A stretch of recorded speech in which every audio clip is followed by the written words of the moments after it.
Hey, this is Mark Altman of Inglorious Treksperts in the 430 movie. And if you're a fan of our podcast, you don't want to miss Deck 78, available now by subscribing at TrekspertsPlus.com. This is a bonus podcast full of great discussions about popular culture, film, and television. By your command, here's a sneak peek. She was putting out literal fires. There were a lot of the people working on the film were having like nervous breakdowns, because they were away from their families for 6 months. It's a lot to juggle. And everybody I talked to, said that she just, she did it masterfully, and it felt very familial. If it didn't feel like a cold kind of. No, it's how people used to describe Cubby Broccoli. He knew how to take care of the cast. Well, at least they knew how to take care of the principal cast and the American crew and the British crew. It's like you have these stories about these poor Mexican extras out in the desert, 108 degrees in the still suits, who would then have to walk home and have no water. And it's horrifying. It's just awful. Yeah. But and they can always sip from the catch pockets in their suits. So, to be fair, I always thought it would have been funny if when Sting and Kyle were fighting at the end, if like Sting like punctured Kyle's suit and just a big stream of shit came out of it. But that's in the Alan Smithy to look version. Forward to in Dune 2 from Denis Villeneuve. Exactly. Yeah. No, that's definitely going to be in there. But no, what you just said, talking about, the plight of, all these poor Mexican extras, a lot of whom were vagrants, basically, who are being paid in shoes, that's not the kind of thing you get to read in a studio sanctioned book. No. Oh, but unfortunately, that's one of the perks that they had working down in Churubusco. Yeah. That's one of the reasons why they were there, because they could get very cheap extra crew members. Yeah, they made a $70 or $80 million movie for 45 million. Yeah, whatever. But the flip side of that is you also tell a story about how Tony and Bob and Raffaella hire all these women off the street who basically can't afford to support their families, and they throw work at them, and then they keep having them, even when they run out of work, they keep giving them stuff to do to keep them on the payroll, so that they can. And they said they would basically take a bullet for these people because they were so grateful. For them, basically they were making more money than they ever made in their lives and able to support their families and get, off the street, and into, and work for the studio. And some of them still have, careers in the Mexican film industry because of the opportunities they got on Dune. Yeah, everything is relative. It's like. So subscribe today at TrekspertsPlus.com and don't miss a single episode of Deck 78. Fire the rockets.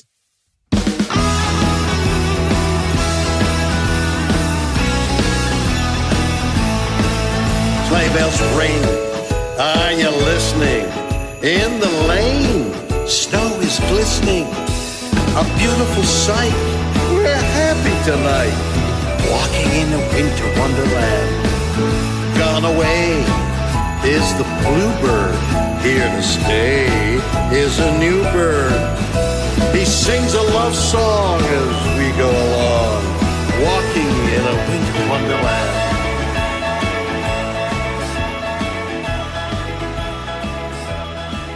Hey, this is Mark A. Altman.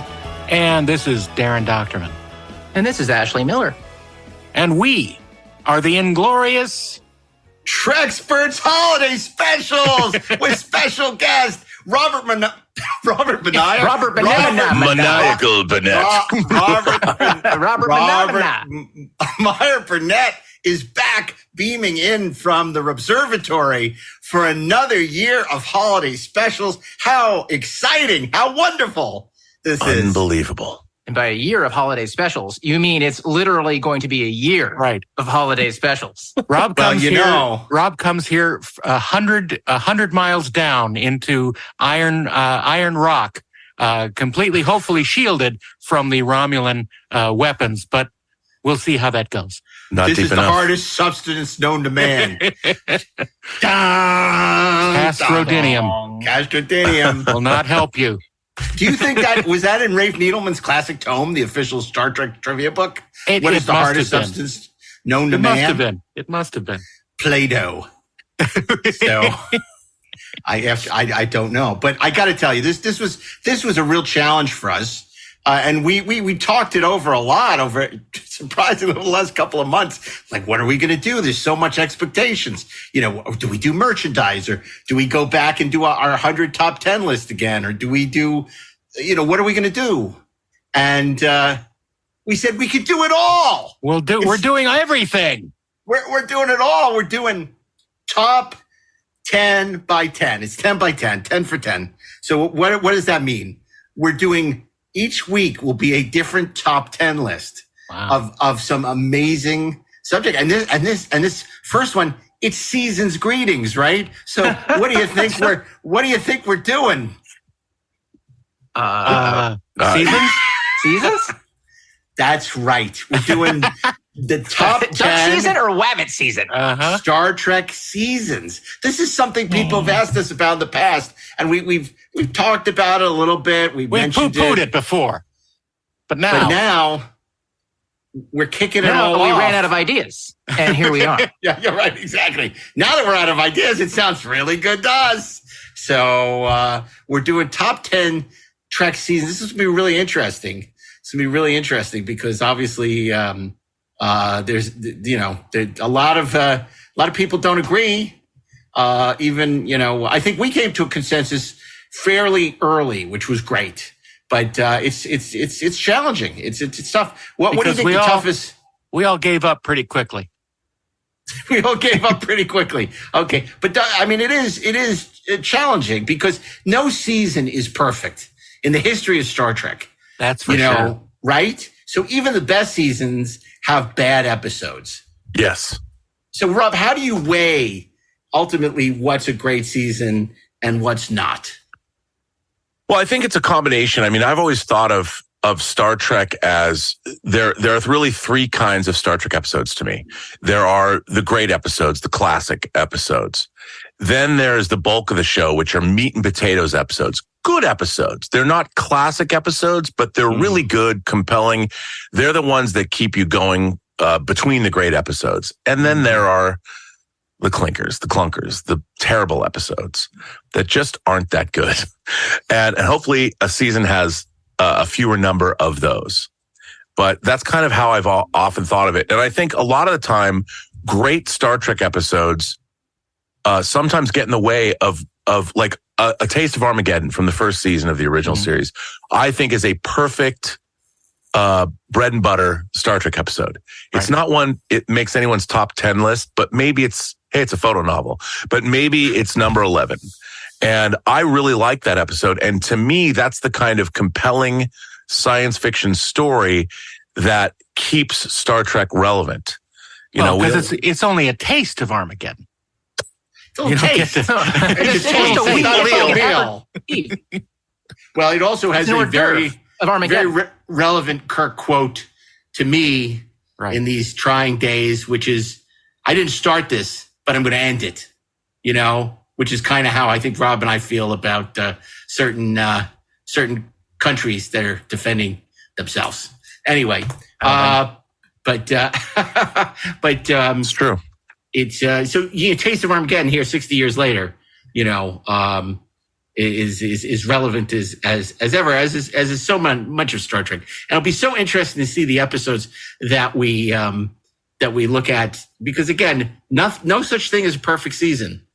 Is there such a thing? Because we're not doing the worst stuff. I wanted to do the top 10 worst episodes of Star Trek, which I was not allowed to do. No. I was reminded this show celebrates the love, and that's not our job, and we don't do that. No matter what that one guy says on the Apple reviews.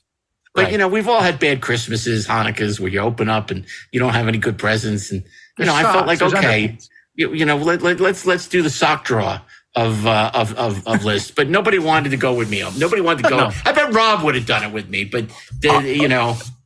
We would have, yeah, but I would have been, there would have been like one show to talk about. I would have pissed you off. I would have pissed you off. And you would have been like, Rob, come on, we have to, Although I will say this, I mean, any top 10 worst episode would for me include And the Children Shall Lead. Yeah. Mm-hmm. Which I think is one of the worst hours of television ever made. It's interesting you say that. Because I would 100% agree with that. But I think we all follow on social Sub-Commander Tal, and he was doing a spirited defense of the third season. I interacted with him, and he's not. The thing is, the points he brought up were relevant. It's just the way that they're presented is terrible.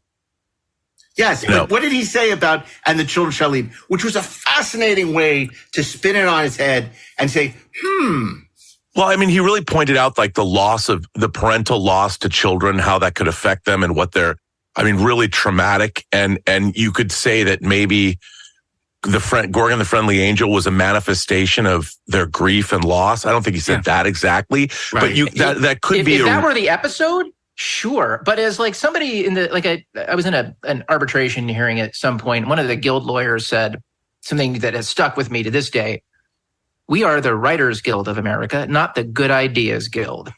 And that's a really good idea for an episode, but that's not the episode. And you could argue that in a way, Ron Moore did it with The Bonding, which was dealing with the grief, the loss of a parent. And then the alien is trying to make it up to him by taking the form of the boy's parents, which is, sorry, I killed your parents. Which, as Rob alluded to earlier, is one of those great, what'd you call them? It's not the main entree. No, it's not meat and potatoes episodes. It's the meat and potatoes, right? It's the meat and potatoes. Not a great steak, maybe a good burger. But the meat and potatoes episodes are, I think, the most important because those are what keep viewers coming back. Yes. Between great episodes. Because if you didn't have meat, and to be fair, meat and potatoes episodes are very satisfying. Yeah. They're just not. Yeah, totally. They're not like it's a great steak. It's not necessarily a great filet mignon, and that's kind of, and that's what any television show has. I think that you want a prominent amount of good to great episodes. It can't be Yesterday's Enterprise every week because too much of a good thing, even dessert, is not, ultimately. You can't go to Perry's every night. You can't have a great filet. You get sick of filet mignon if you were eating it every day. Maybe that's right. 5 days a week, but you'd stop valuing it. Star Trek is essentially an anthology program. With recurring characters, and sometimes what the stories that Star Trek is going to present, just by the very nature of their subject matter, is going to be presented differently than, say, Yesterday's Enterprise, and that's okay. Mm-hmm. Sometimes just the story itself, the nature of it, makes it more thoughtful and compelling, as opposed to being, say, the Doomsday Machine, which is thrilling throughout its entire runtime, because it gives you that delicious idea that there's something destroying planets, and immediately like, oh my God, what is it? Yeah. And I guess we'll see if the really great seasons have more meat and potatoes and less Brussels sprouts. And I want to say Brussels sprouts because Brussels sprouts are good for you, even though they don't taste good. So it's really something that it's like spam, something that doesn't taste good and isn't good for you, right? So like that's like the imaginary. But you have to have it because it's the war. God damn it! Right, you gotta have it. It's like it's kind of like those Ferengi episodes on Deep Space Nine. Most of them, there were a couple of good ones, but mostly when they tried to do the Ferengi comedies, they weren't very good. They just made Ira happy. They made Ira happy, and everybody wants Ira to be happy. He deserved happiness. Happiness, at least, sir. To be happy. So, okay. We're doing the top 10 Star Trek seasons. I think there are going to be some surprises here. Maybe not. Really? I don't know. I can't get into I can't get into your heads out there in listener land, but I think you're going to be surprised. Number one, oh my God, it's Discovery season 1. No, see, that would be a surprise. So, look, I mean, who knows? Maybe it is on the list. Maybe I'm right. Could be. We don't know. But Rob, if you'd start us off, this is the number 10, what the Treksperts have picked, Treksperts Robert Burnett have picked as the number 10 greatest Star Trek season ever. After what I said, I think that this first season is almost all meat and potatoes episodes of goodness. It has a few classic bangers, but if there's one episode or one season of the Next Generation, I think this is probably the second best season of the series, and it's incredibly consistent for the most part. And I want to just set this up by saying, in my mind, this is the middle season of the show, even though it isn't. So if you consider seasons 1 and 2 of Next Generation finding its footing, and then when Michael Piller came on board in season 3, which is of course a banger of a season, this season at number 10 is Star Trek: The Next Generation season 5. Now, when you start thinking about this, first of all, we end the Klingon Civil War arc with Redemption 2, which does not hit the highs of Best of Both Worlds, but I would argue that it might be a little better than Best of Both Worlds Part 2. It gets a little goofy with Sela. Denise Crosby comes back and it finally reveals that cliffhanger of an ending from the 4th season. Like, oh my God, what's going on here? And she comes back. So Redemption Part 2 is pretty interesting. But right after that, His Arms Wide, we get Darmok, which it's interesting because I don't think Darmok is necessarily a great episode. I think it's a really good episode and it has a really compelling, like a good meat and potatoes episode does, premise. Yeah, it's a fascinating idea. Fascinating idea. Captain Dathon, speaking in metaphor is great. The 3rd episode, Ensign Rowe. We get Michelle Forbes coming in, who later obviously goes on to become sort of immortal. She was the prototype for Keira Nerys. She was supposed to be in Keira Nerys, but wasn't. Then the 4th episode is something I never thought I would ever see happen. Silicon Avatar, the crystalline entity, comes back. I mean, who would have thought? Back. And then, of course, and this is not a great episode, but still kind of fun. Disaster. There's a ship. Picard's trapped in a turbo lift with kids.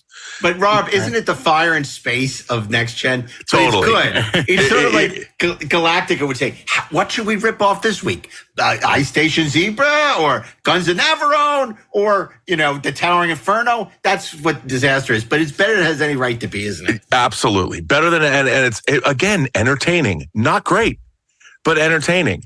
Then after that, you have The Game, which Darren's favorite. The Game is it's so goofy, but it's actually kind of funny and it's aged well. It's been immortalized in modern Star Trek. They brought allusions back to that. Again, I would say that all of these episodes are fun.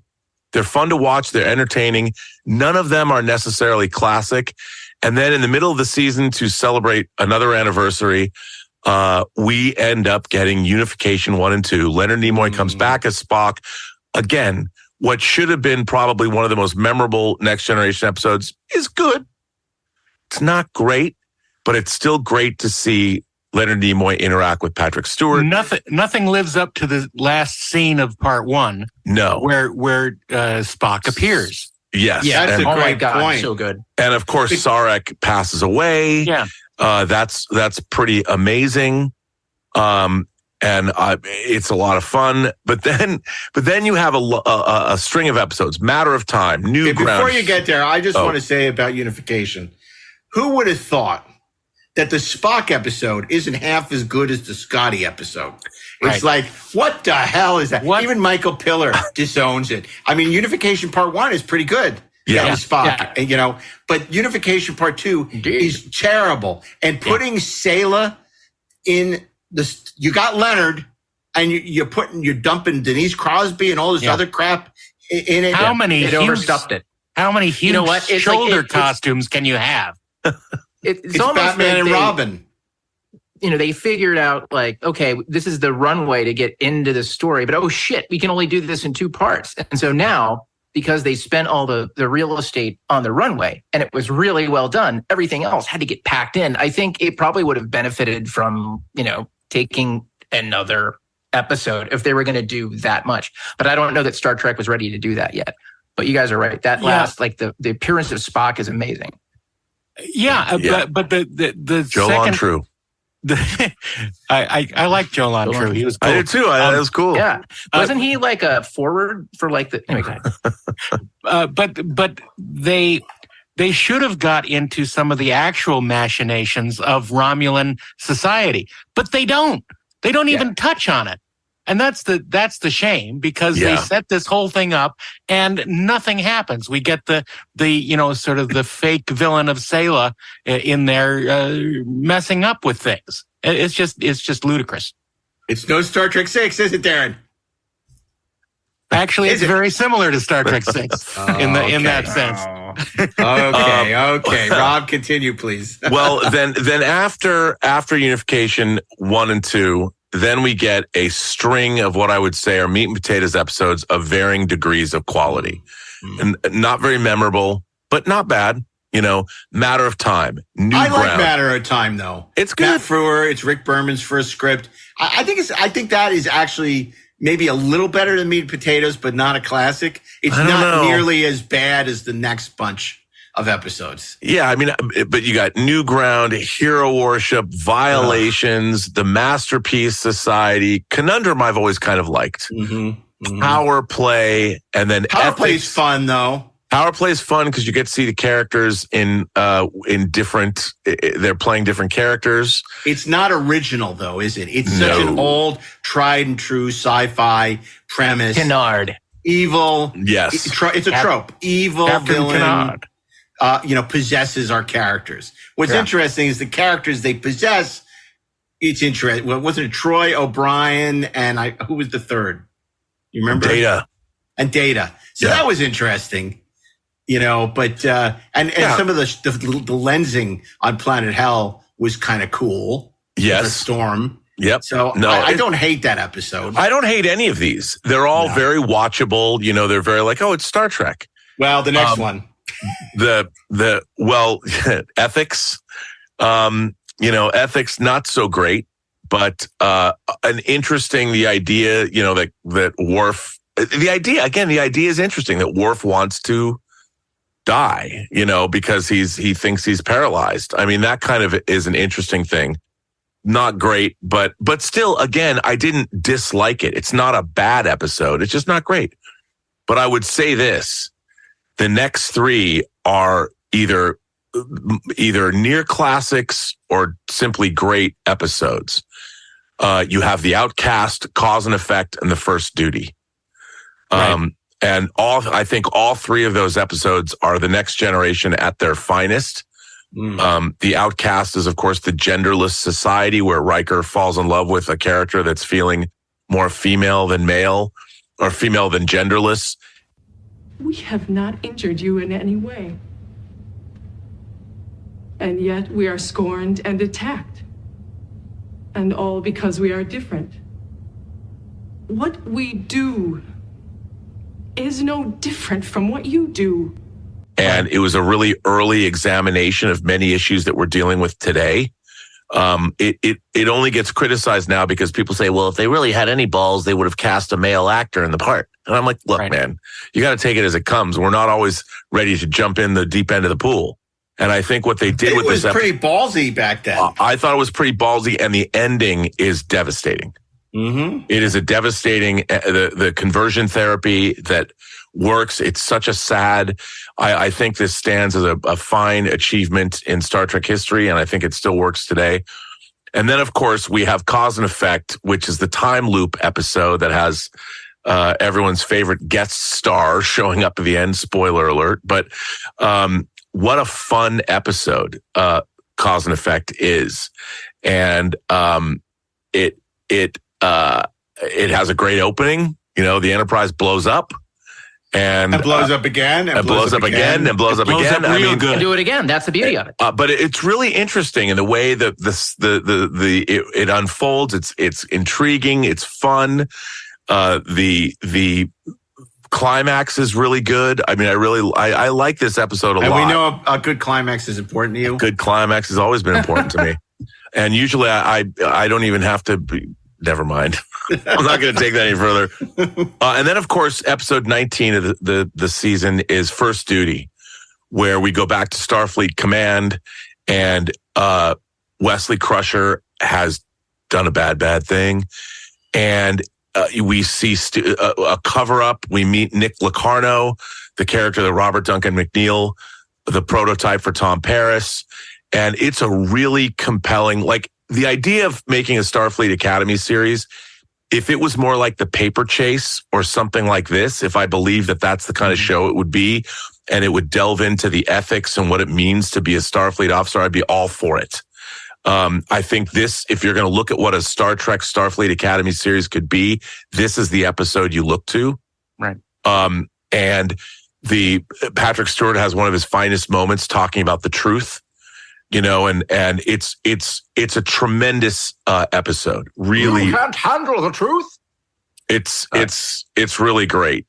And then we kind of get, again, after that episode, you've got Cost of Living, The Perfect Mate, goofy, Imaginary Friend, goofy. So three more episodes again, but watchable. You know, they're not horrible. Perfect Mate's watchable, and it's the kind of Famke Johnson in her like screen debut, or if it wasn't her screen debut, certainly the first time I ever saw her or anything. It's, you know, interesting kind of Alana of Troy's kind of thing going on there.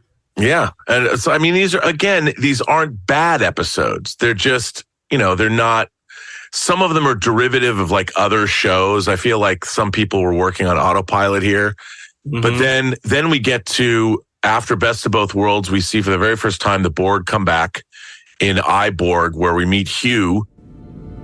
Aren't you going to tell me you have to assimilate me? You wish to be assimilated? No, but that's what things do, isn't it? Resistance is futile. Resistance is futile. And this is a tremendous episode.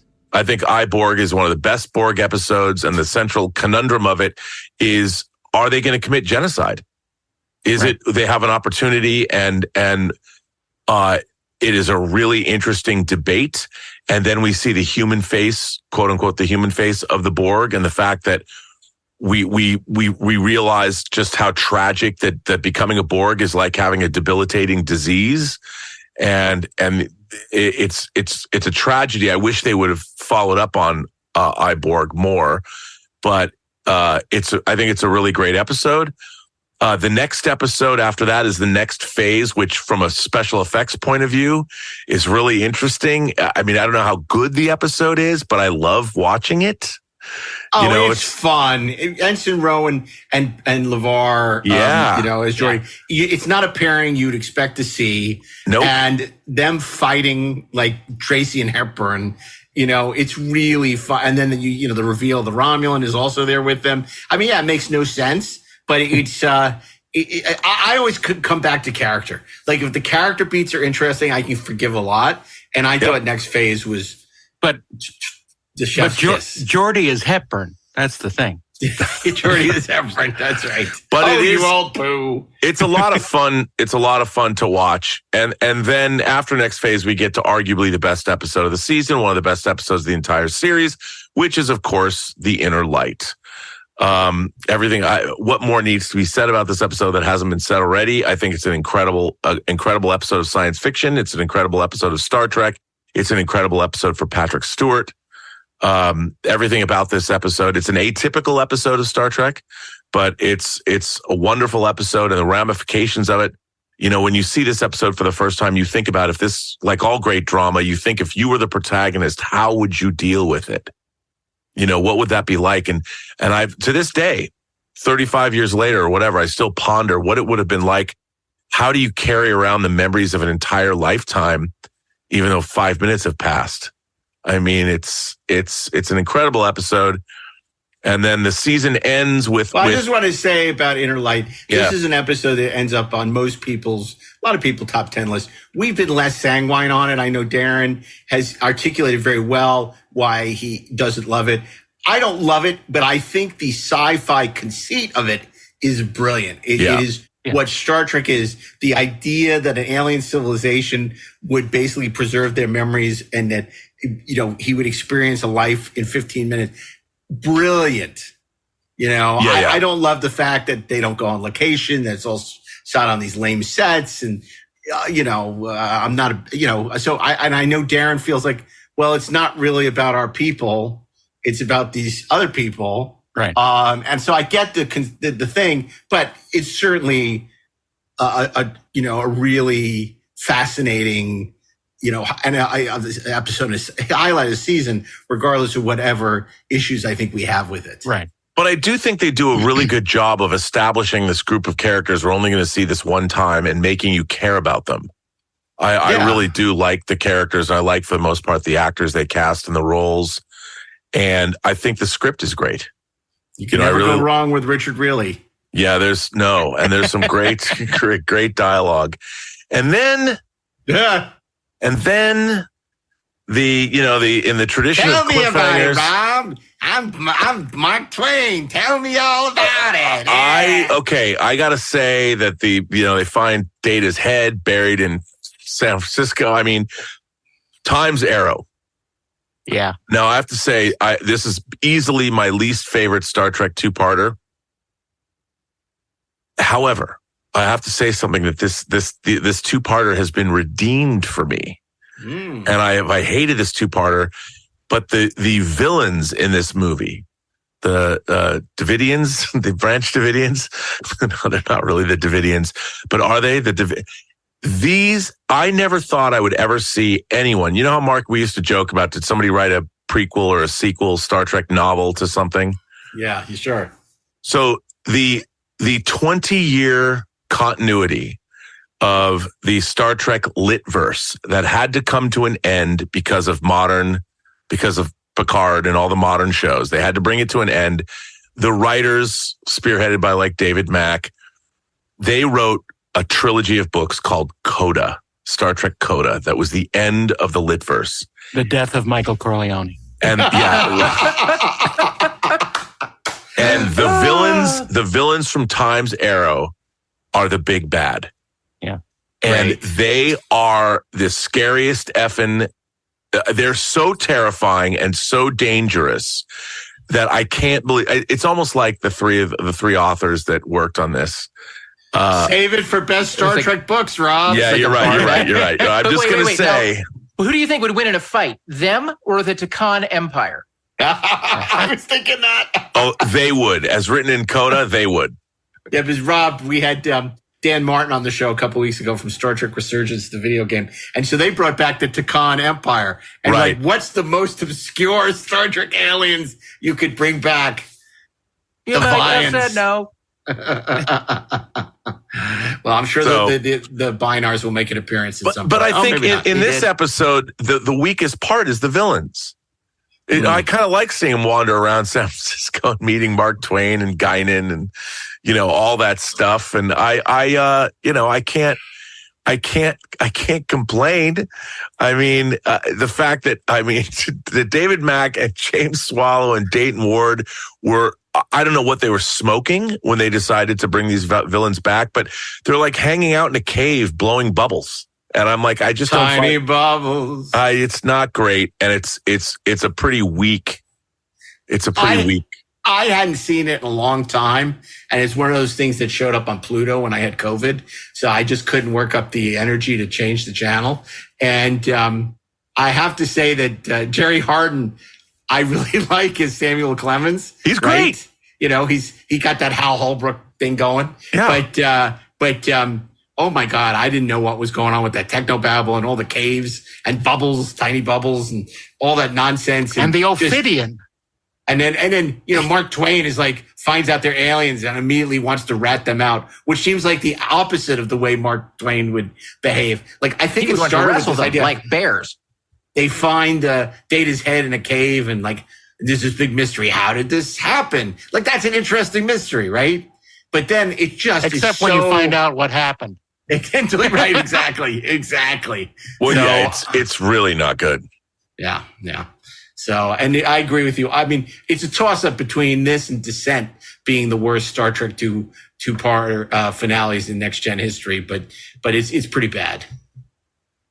Yeah. So I got my worst of after all. Is it the Davidian? It's David. It is Davidians. Davidians. I don't know.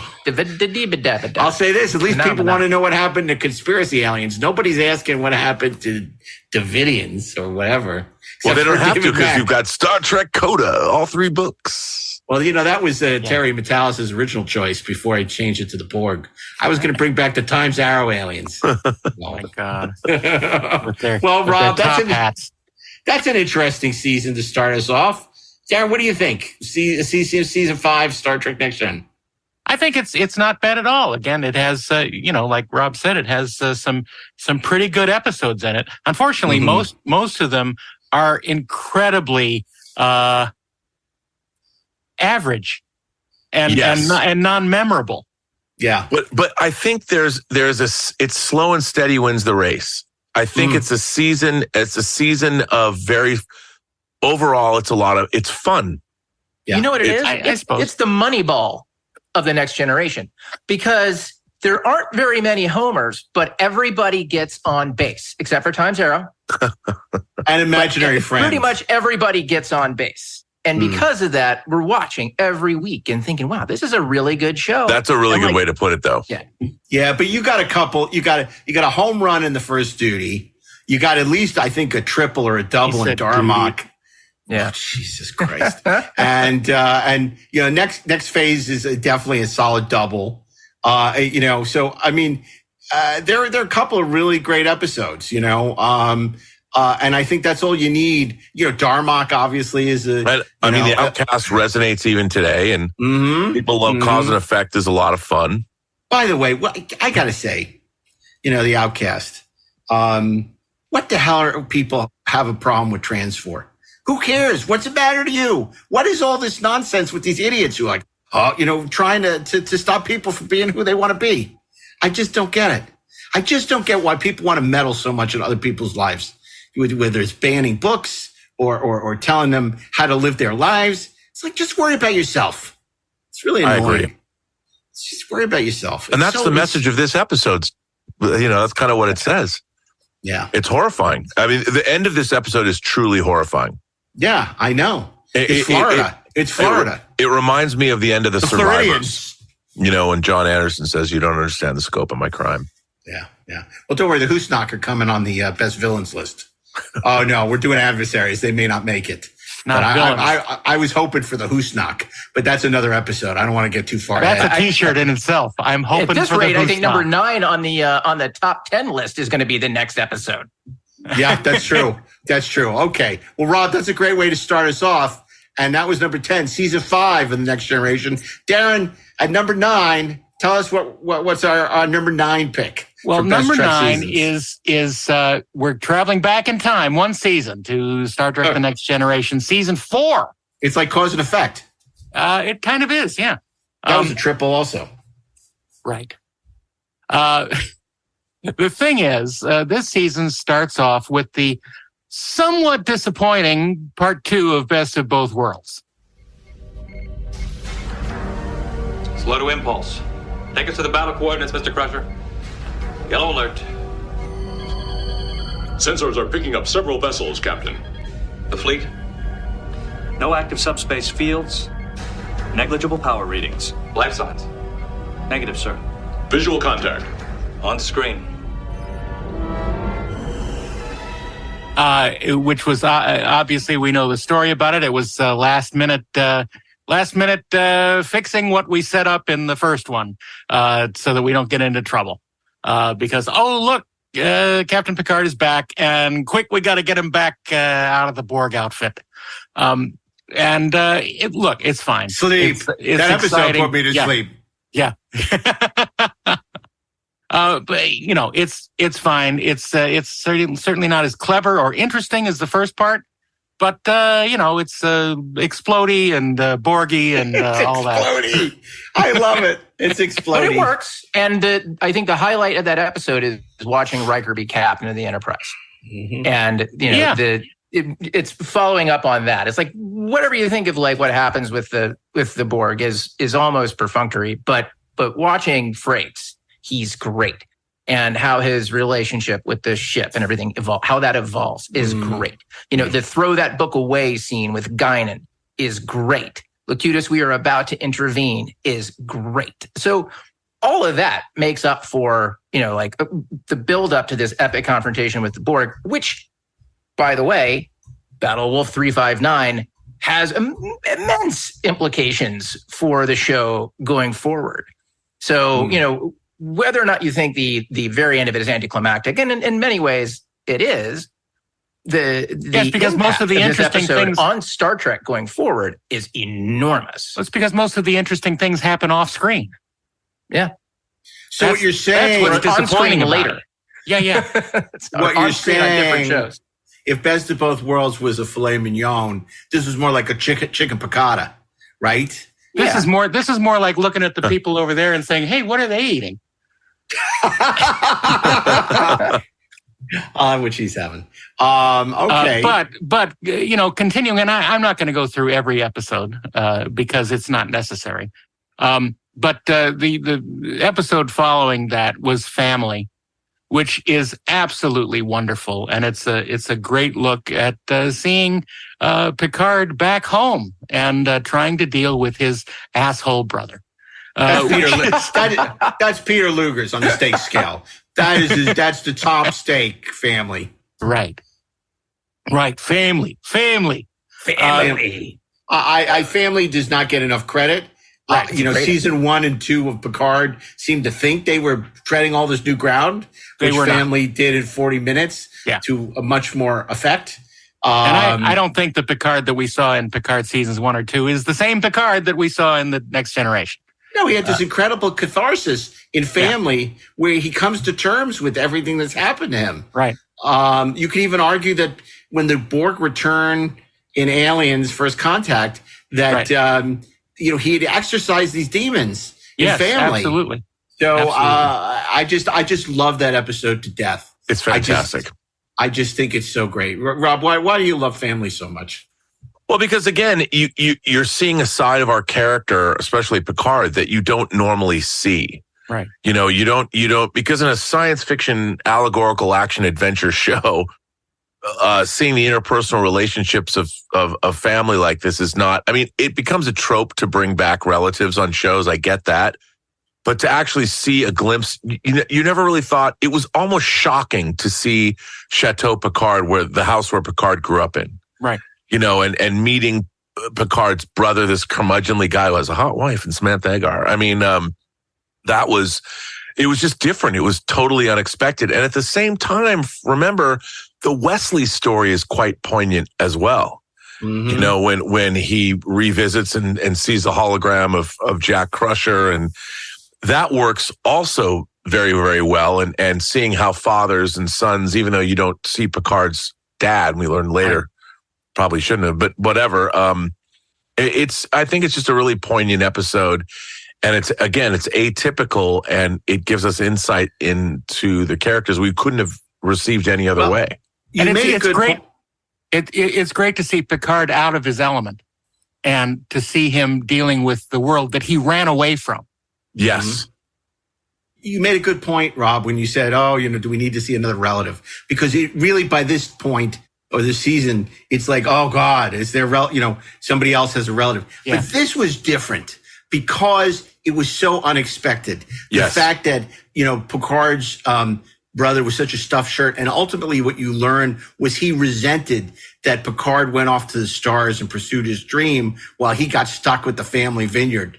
And basically it's such an again, character. It's a way of exploring these characters in a way we hadn't seen before. He was not so very gentle, and we loved that. And I think that that's what makes it special. Whereas other relatives that we meet later this season and we continue to meet throughout the show were a lot less interesting.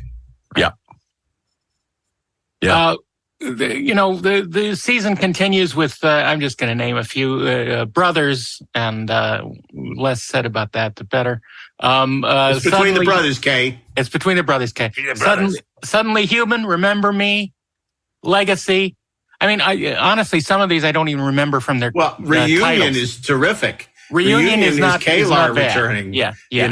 Which is really good. And of course, she dies in that episode. Right. And that continues the very Shakespearean stakes of this whole Klingon discommendation arc, which has started with Sins of the Father and continues. Which is something that I never got into in Next Gen. But that's fine. Really? Yeah. I kind of dug that. I did too.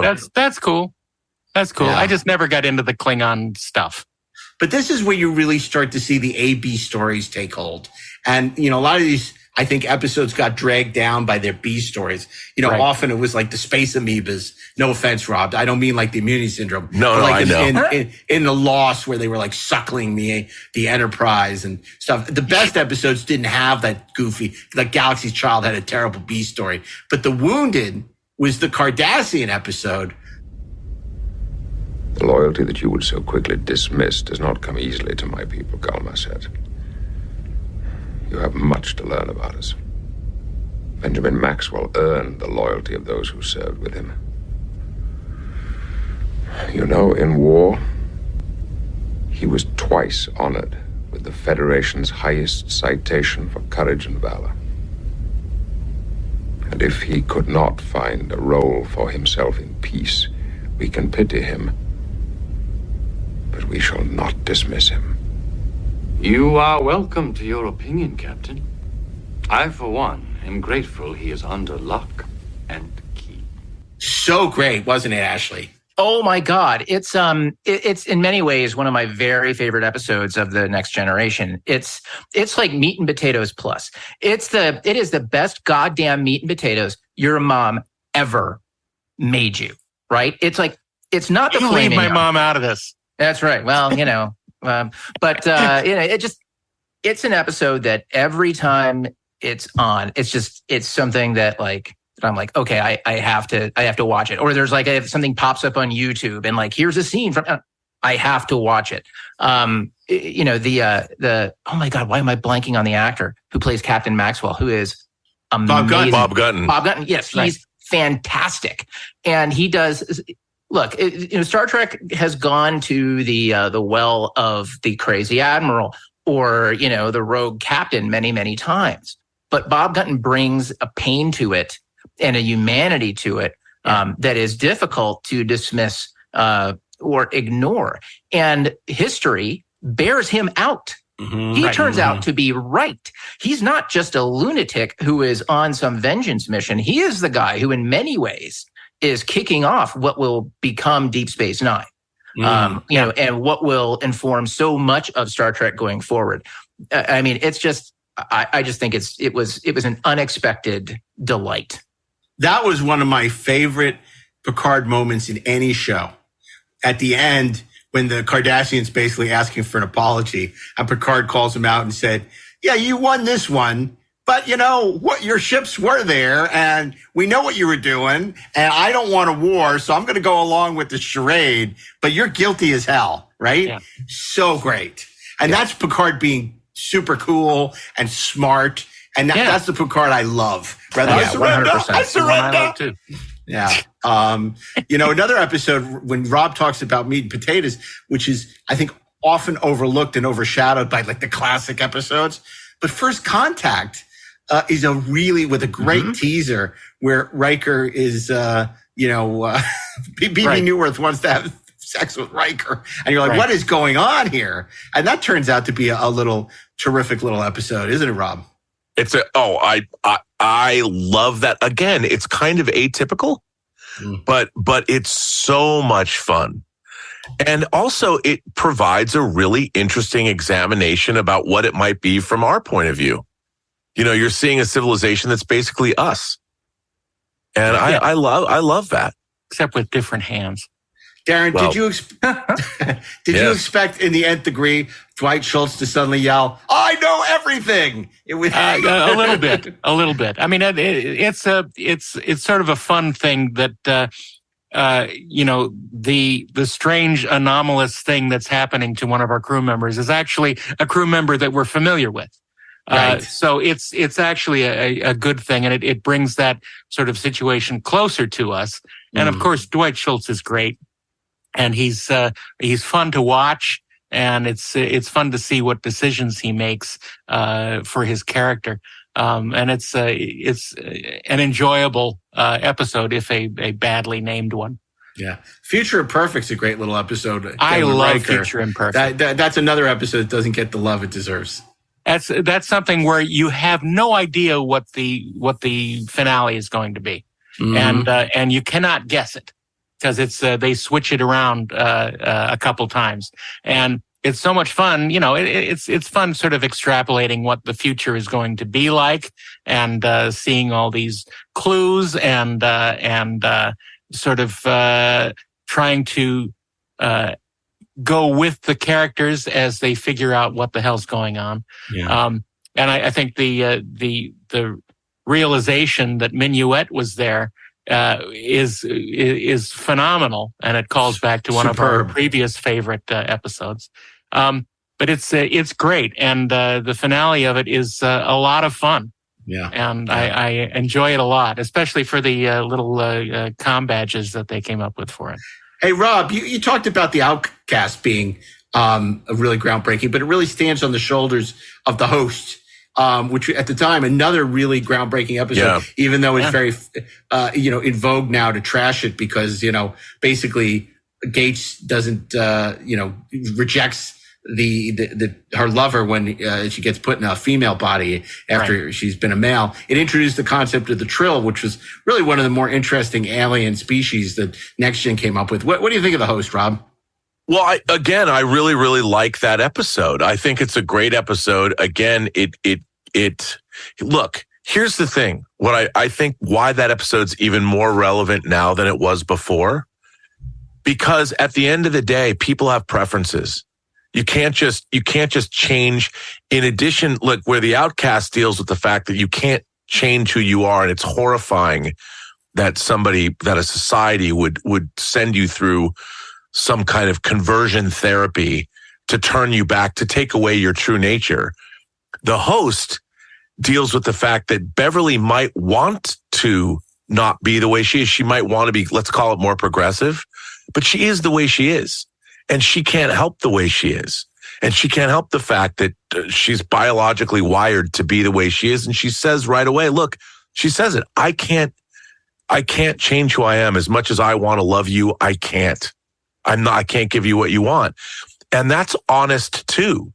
And I think now people might say that, well, that's not Star Trek being progressive. But I would say in this day and age, it's Star Trek being even more progressive, because it comes out and it says, look, I am who I am. I can't just be everything to everybody all the time. I can't, and I'm being honest. And I think that it's a look.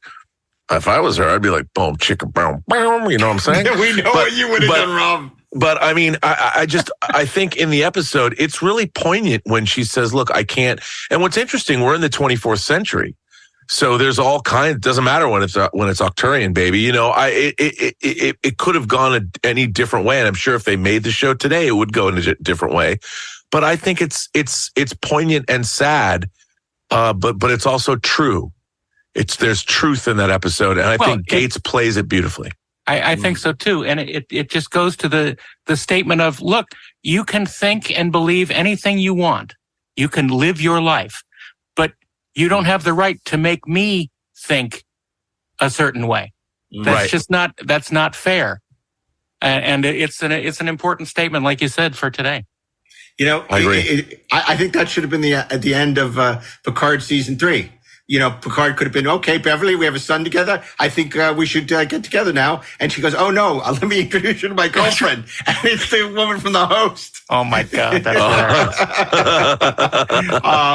Anyway, okay. So that's a great season. We didn't even talk about the dreadful Night Terrors, which sort of drags it down. Right. But the drumhead, which is it's lauded, but honestly, I found goofy. And it has that great Picard speech, but my feeling with it is that it doesn't really make sense. The Admiral's character doesn't really make sense. I brought down bigger men than you, Picard. Yeah, I love it. I think it's a great bottle show. It's too forced for me. We can't hear you, Ashley, for some reason. Can you hear me now? Yes, we can. Yeah, we can. Oh, okay, yeah. I was just saying, it's the Harry Potter and the Order of the Phoenix of Star Trek: The Next Generation. A little bit to me. Oh, I like it a lot more than you guys do. Me too. I love that scene, the scene where she finally gets him on the stand and she interrogates him, and he gives her the smackdown is awesome. Yeah, well, it's the double blind regurgitation at her. I really admire it as a bottle show too, using very limited resources to make a really great Aaron Sorkin play. Okay, that brings us to number 8. Rob Burnett, tell us what our 8th greatest Star Trek season is. Our 8th greatest Star Trek season is, and I have it in front of me, and I just clicked off. I believe the number 8 is supposed to be moi. Yeah, that's what I was going to say. Yeah. Well, Rob, forget what I said. Why don't we just pretend that never happened? And we're actually going to go to Ashley Miller, who's going to tell us what the 8th greatest Star Trek season is. The 8th greatest Star Trek season is Star Trek Deep Space Nine, Season 5. Which I would say, much like Rob said, that the Next Generation Season 5 was the middle of that show, and in some ways, I think to a much lesser extent, Season 5 kind of occupies that position in Deep Space Nine. Certainly, it marks the middle of the Dominion conflict that really came to define what Deep Space Nine is and carve out its place in Star Trek history. But beyond that, it was, I think, notable for the number of episodes that were A, meat and potatoes, but B, simply just great, or really pushed forward our idea of what a Star Trek show could do, and really, just continue to deliver on the promise of Deep Space Nine, which was to explore, the question of, if it's easy to be a saint in paradise, what does that saint do when paradise is falling apart all around you? You missed the obvious thing: when paradise is lost. When paradise is lost. Well, that was a different season. I'm not up on Milton. You've never read it in the original Klingon. So the season begins with Apocalypse Rising, which is basically following up on the cliffhanger from the previous season, which was Gowron, the Chancellor of the Klingon High Council, is a changeling. And this was the moment when we realized that anything could happen on this show. And by the way, in season 5, almost anything did happen when it came to the Dominion and what they could do to the Federation. We didn't know who to trust anymore. We didn't know what was real. It suddenly became exciting in a way that Star Trek had never been, because it was telling us that, really, there isn't going to be a reset button. And the things that you thought you understood, for the last season, you don't understand. And it's not going to wrap up in a neat and easy way. And there's going to be some messes that we have to clean up. And cleaning up those messes almost became, the theme of the season.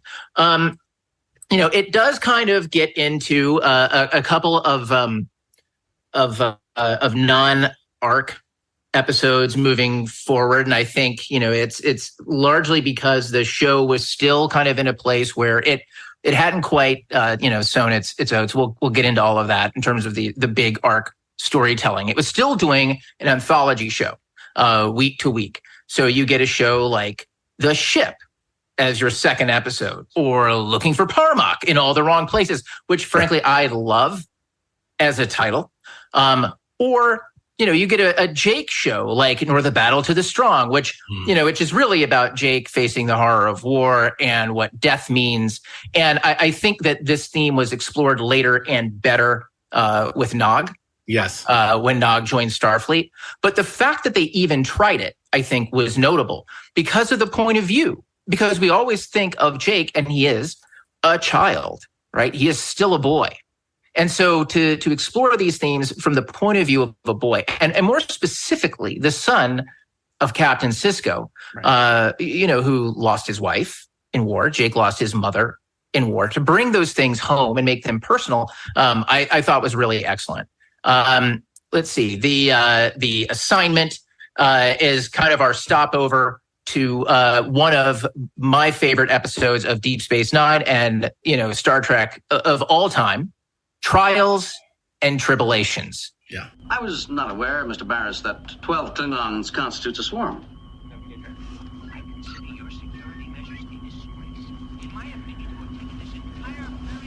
I had no idea. What? He's so much more handsome in person.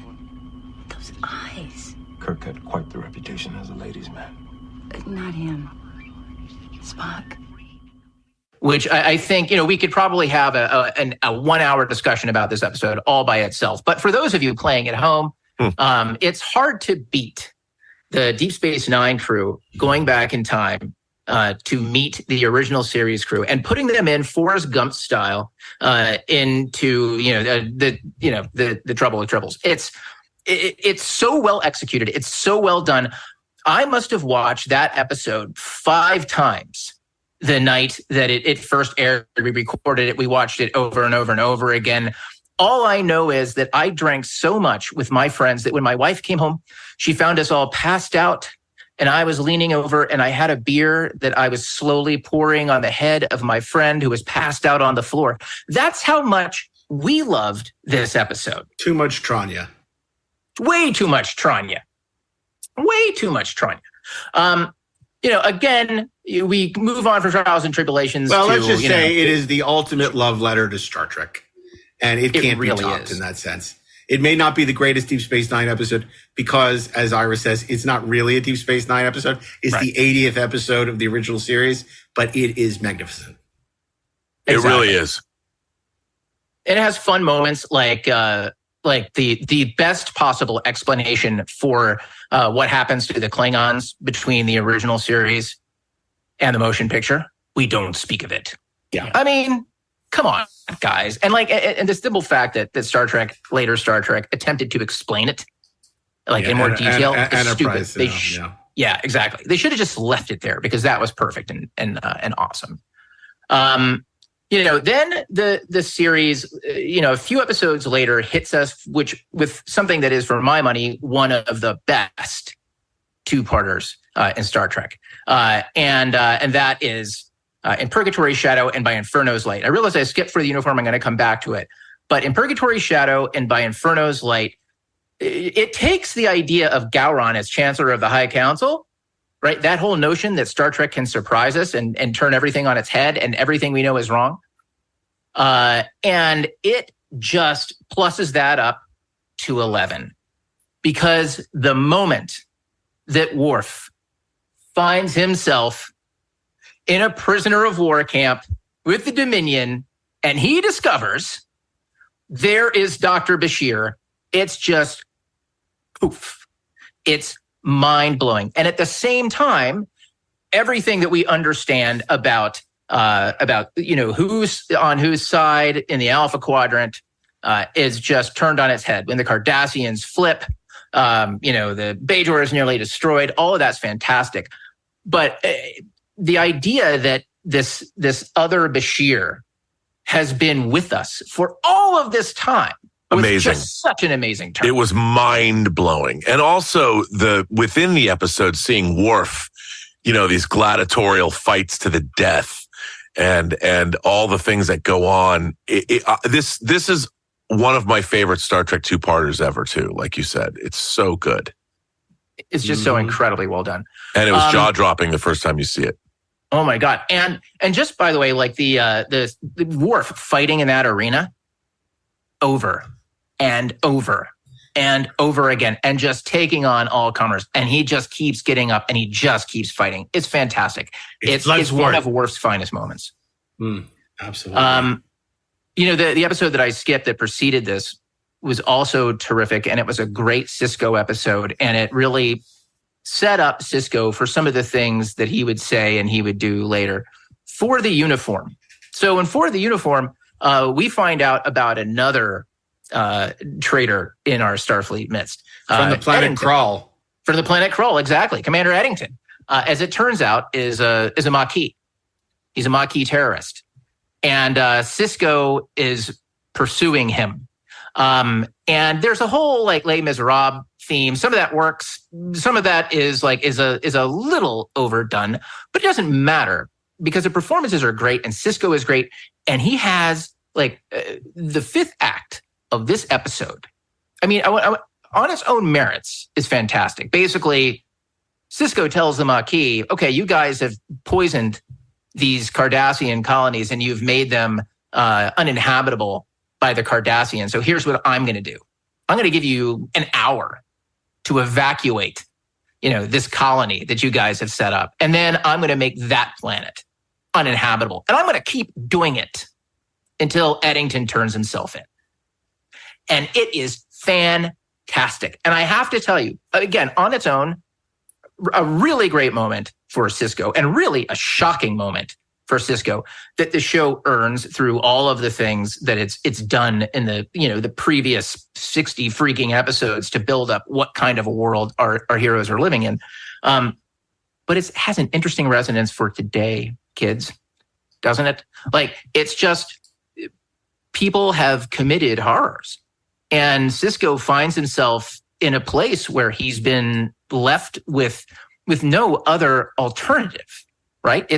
The horrors were made possible by his compassion, by his kindness, by his goodness, by his desire to see like what was best in everybody. And he had to respond in a way that ultimately would save lives. And what is great about Avery Brooks's performance and the way Sisko is written here is he's not doing this in a cavalier way. He's not like smirking and deciding he's going to do this. It's not a crime of passion. It's something that he does in a very rational, methodical way. To him, it is the only solution to end a horror and prevent more horror. And it's fantastic. Yeah, totally. God, what just interesting this season is, it goes from comedy to hard drama to espionage. I mean, it's goofy, frangy stuff. I mean, it's just like all over the map, but in the best of ways. It shows, I think, how elastic the Deep Space Nine formula was. A lot of people said, to boldly sit where no man has sit before, be on a space station, they don't go anywhere. They don't realize that Deep Space Nine had the most, it was able to tell the most interesting, most adventurous stories because it could be anything. Right. That was what was so great about Deep Space Nine. Exactly. There was no box you could fit it in. I mean, later on in the season, you get Soldiers of the Empire, which is basically a matter of honor, except it's Worf, right, on a Klingon ship. And John Kalikos is amazing. It's about Martok, kind of getting his groove back. Mm-hmm. And, and Worf finding a new home and these two men becoming brothers. And, it's beautiful in its own Klingon way. And it's just, one of the great strengths of Deep Space Nine was the depths that they plumbed with their characters. By the same token, and by the way, Empok Nor, I also love that because I doesn't think get enough credit. Spooky. Yeah, exactly. It is. And O'Brien is great in it. And it's just such a love letter to being an engineer. One of my favorite episodes, and it's definitely like it's meat and potatoes, but it's bizarre meat and potatoes. It's like mom is experimenting with the recipe. And it has one of my favorite Star Trek quotes of all time, is In the Cards. Mm-hmm. And the premise of In the Cards is really simple and really off concept. Jake wants to find a very rare Willie Mays baseball card to give to his father as a gift. And he and Nog go through the most insane chain of adventures to get this card. Meanwhile, the Dominion is making overtures to Bajor to join the Dominion, and it's, all that wackiness is ensuing. But my favorite thing about this episode is the guest character, Elias Geiger, who is pushing this theory of cellular ennui, that it is boredom that causes people to die. And here's my very favorite, one of my very favorite Star Trek quotes. The cells just say, that's it. And you, the unwary victim of cellular ennui, are quite literally bored to death. And I just thought, that's just brilliant. Anyway, It's brilliant. It's funny. And it's one last touch of lightness before the 5th season finale, Call to Arms. I assume Captain Sisko removed or destroyed everything of value? Not everything. Everything, just everything you know is wrong. Everything gets turned over again as Starfleet abandons Deep Space Nine. The Cardassians and the Dominion take over. Gul Dukat walks into Sisko's office and he finds a little gift. It's a baseball. And that baseball is a message. And that message is, I'll be back, asshole. Yep. Yeah. You know, it's funny hearing you talk about the season makes me feel it's not high enough on our list. I know, right? It shows you how great the other seasons that are coming up are, if this could be number 8. So yeah, man, that's DS9 season 5. And look, it's like picking my favorite DS9 season is a little like picking my favorite child, which is, by the way, a little easier than picking my favorite DS9 season. Okay. Well, that brings us to number 7 and our pick for the greatest Star Trek season, number 7. We're never going to get through these, you know. Okay, well, we'll stop. Thanks, guys, for joining us. We'll see you next time. I mean, what do you want me to do? Should we just stop? We'll let people fill out a form. Let's just say we're not going to get through it is not helpful. So, okay, we're number 7. 7. Number 7 is 7 more recent entry in the oeuvre that is Star Trek. It is Picard season 3. Oh, that's right. You may have heard of it. This is the 3rd season of Picard, not to be confused with season 1 or season 2. It is a remarkable 10 episodes of television. Some people have called it season 8 of Next Generation. Right. In many ways, it is that, or it is, as Darren joked before, Coda, the death of Michael Corleone. It is a wonderful catch-up or apology for Nemesis, in which we find out what our favorite Next Generation characters are up to, and it's not always what we expect. There are a number of truly standout episodes.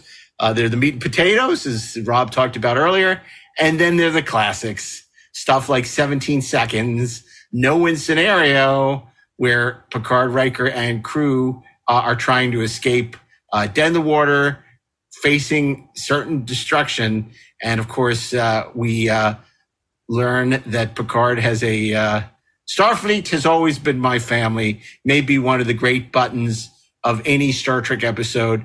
And it is followed by perhaps the greatest use of Michelle Forbes in Imposters. I have contacted Starfleet, and they're on their way. How did a changeling get aboard this ship undetected? They're hiding something. You must trust me. It's all so much worse than we thought. They're coming for us. What are you doing?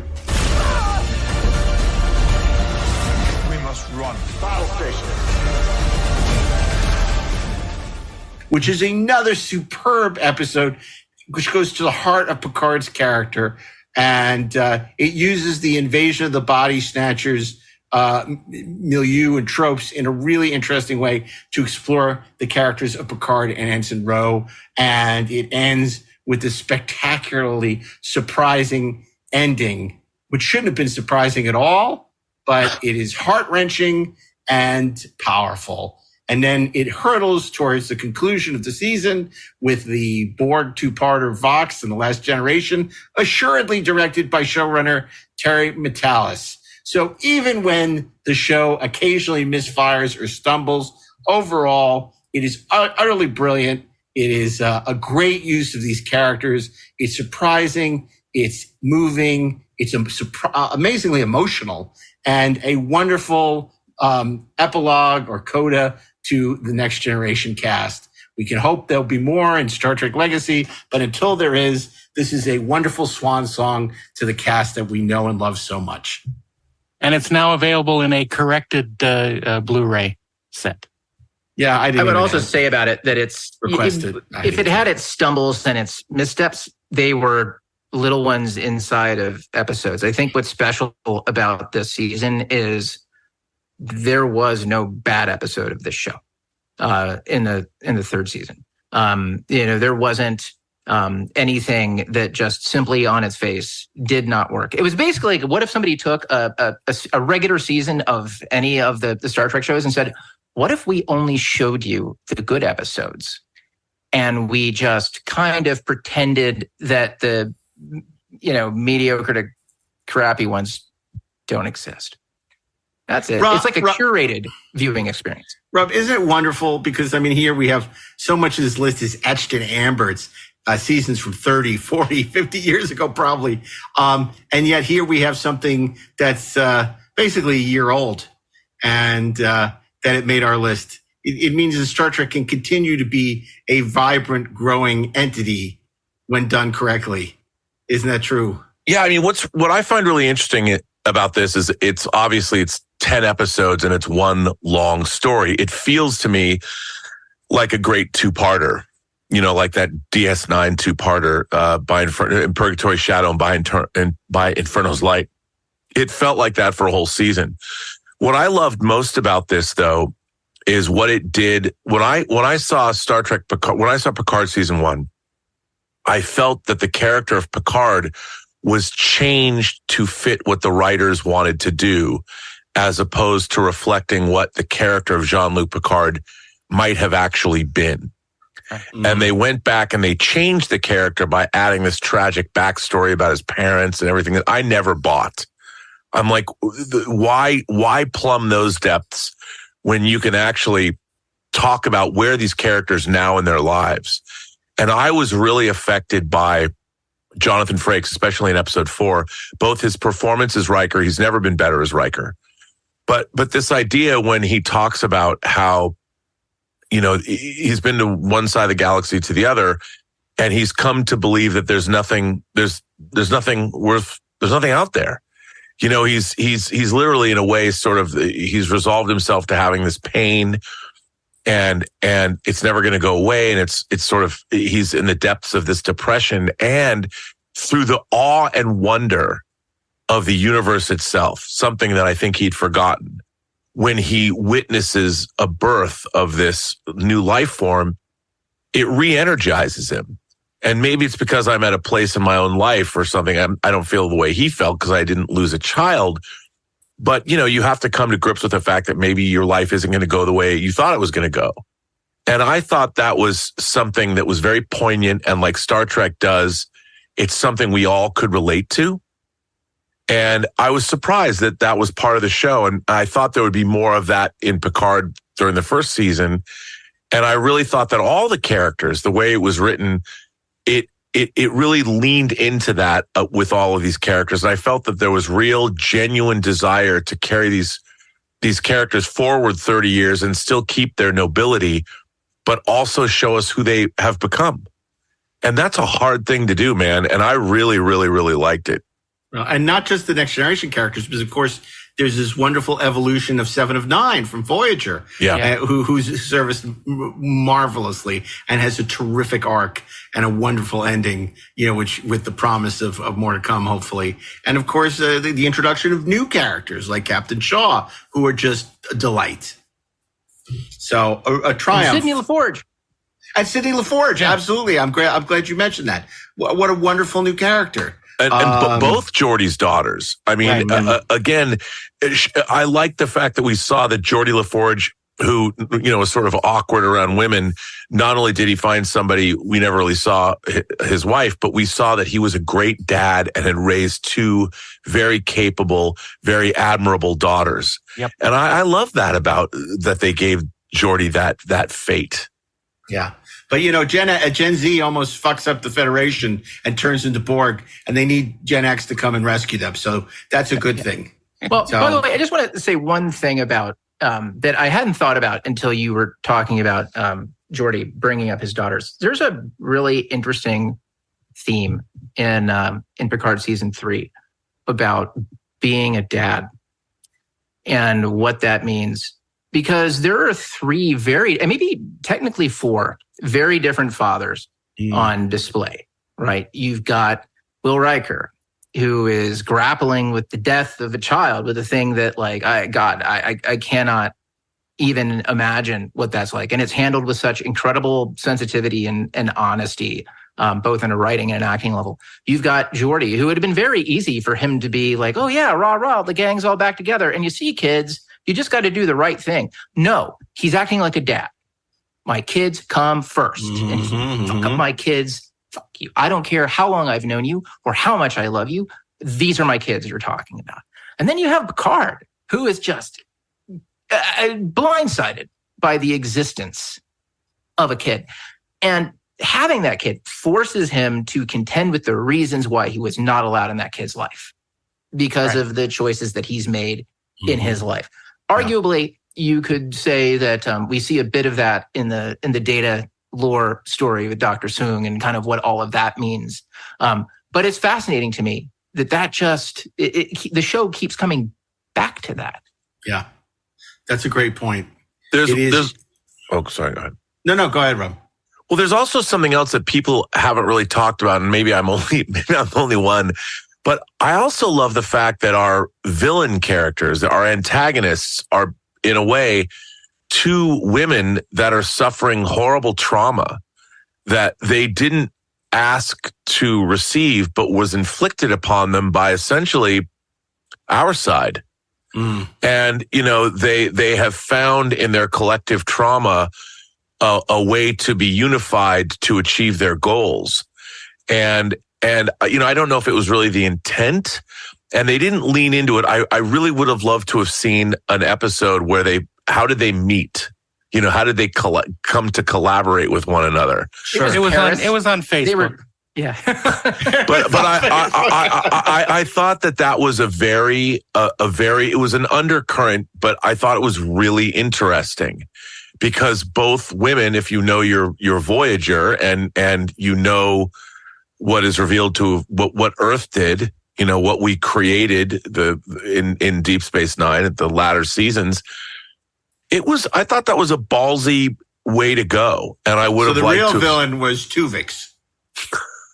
He wanted his revenge. But no, I thought that there was a lot more going on in this show. And, you know, a lot of people, sometimes they played fast and loose with the Trek mythology, I guess. But I thought for the most part, I was really blown away the first time I saw it. And I kept watching this whole season. And I think it's a fine season of Star Trek. And the cast loves it. And they just got to tell. I mean, because I know in Nepenthe, you know, it was kind of like, oh, it's great to see Riker and Troy, but it's not a good episode. And at the time, I was very upset that they gave them this backstory of they lost a kid, which earned nothing. Terry takes it and does something really compelling with that story. Makes it actually mean something rather than makes it mean something, right? Rather than they died in a fire. Yeah. So brothers are very gentle. So it's really makes it look effortless, and you know, you could quibble with certain things, you know, the whole Return of the Jedi, Millennium Falcon ending, and things like that. But it's such a triumph, and it's so well done, and the characters are so well served, and that's why it easily made our top 10 Star Trek seasons, and now going to season.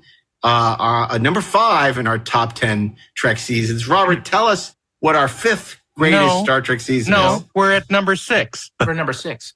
The number of the counting is 6. 5 is right out. We're not there yet. No, that's a surprise season. We're not going to get to that. No, number 6. Darren, tell us what our 6th season. It was wishful thinking. Tell him, Darren.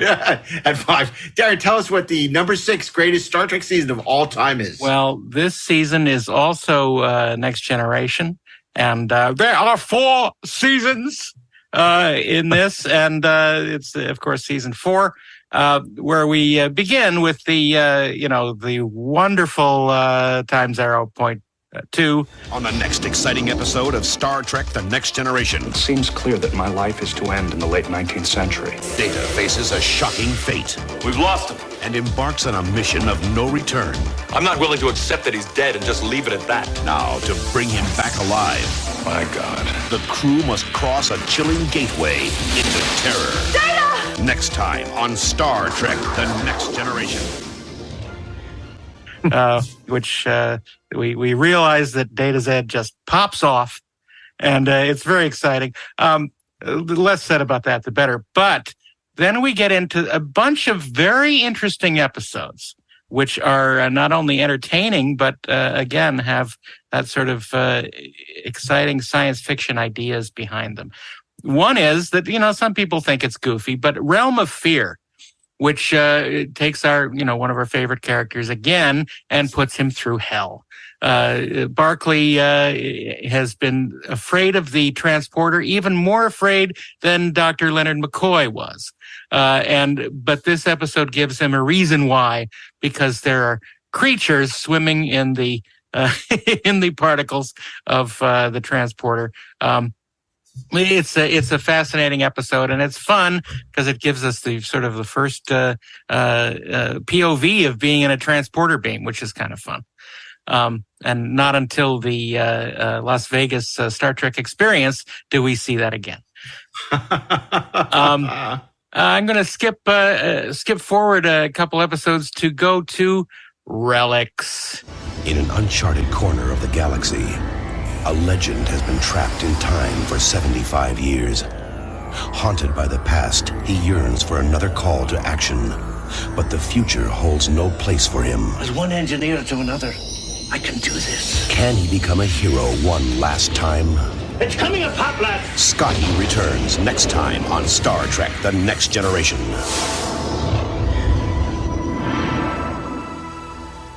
Which brings one of our favorite TOS characters. Well, some people's favorite. Scotty is back, and he for some reason is brought into the 24th century, and it's a fascinating bit of technological jiggery-pokery that that brings him into the episode.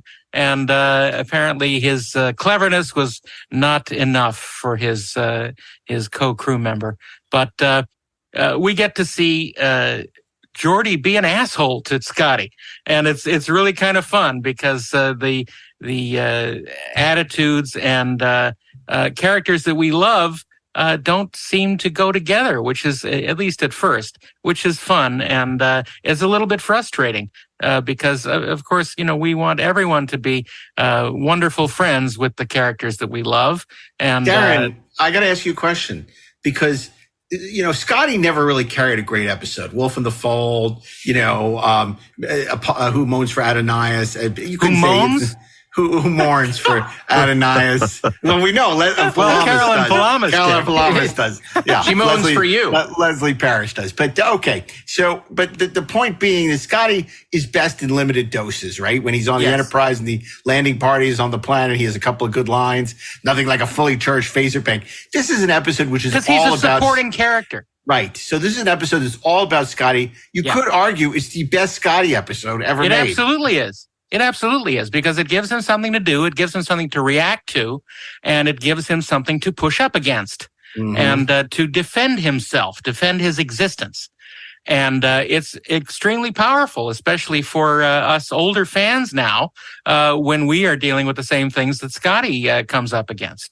The new generation. Yes, we are. The new generation coming up behind. Like Ashley. It's really an interesting sort of situation to put our familiar character in that he has never been in before. And I think that, the addition of the Dyson Sphere, which is a great big science fiction idea as the background for this, is fascinating. And it's not necessarily, there's not enough blood squeezed out of it because it's far more interesting than the episode makes it. But it's again, a nice background to show how Scotty can use his old-fashioned knowledge, and Geordi can use his. It's a MacGuffin. It's a plot device that gives us opportunity to explore the characters and have an interesting adventure. And I think it's great. And plus, the wonderful scene where he goes to the holodeck and visits the bridge of the original TOS Enterprise is, it's a tearjerker for some. I'm not saying if it's me, but it's good, and it's green, which is a lovely thing, and a nice moment with Scotty and Picard, because they're both drinkers. I mean, I think if you look at that, my father was a drinker. That has the same power that many years later in season 3 of Picard, when they go back on the D, it had the same power when Scotty is back on the original ship. No bloody Everyone A, B, C, loves or the D. Yeah, everybody loves getting on the D. Oh my God, the same fucking jokes. Because it's funny. Because it always works. Because we're talking about the same freaking episodes. Okay, so there's some other winners that season. Absolutely, aren't there? We have Schisms. We have a fistful of data. Can I ask you a question about Schisms? You may. It's kind of like a better version of Night Terrors. It's one of the spooky episodes that actually is somewhat spooky. A little bit ooky. But it's a little, creepy Grand Guignol. It's not. It's not as dumb as Troy flying through the clouds in Night Terrors. No, it's a little more sort of theatrical, but it's interesting. It's not one of my favorites, but no, me neither. It's fine. One episode that is goofy, but I love is Rascals. Mm-hmm. The idea of taking some of our familiar characters and just making them kids is, it sounds like it's from the animated show, but it actually works really well, and they cast it amazingly, and I really enjoy it, and I'd like to have had them make the entire crew kids and see how they could have managed, but for a whole season. Yeah, an entire season. That could have been season 8. There's an actor's strike, and these kids are all equity. But yeah, a lot of interesting ideas that actually make fun episodes to watch, like A Fistful of Datas, which they get to go out on the back lot at, I think it was Universal. Universal, yeah. Yeah. And it's fun to, sort of put our characters into goofy situations, way more goofy than the OK Corral. Obviously, Brent Spiner really sinks his teeth into this one. He has a great time playing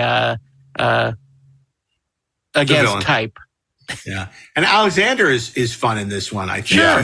Yeah, for the first time. Yeah, Worf suddenly realizes he has a kid. Yeah, Let's right. Go. Oh, hello.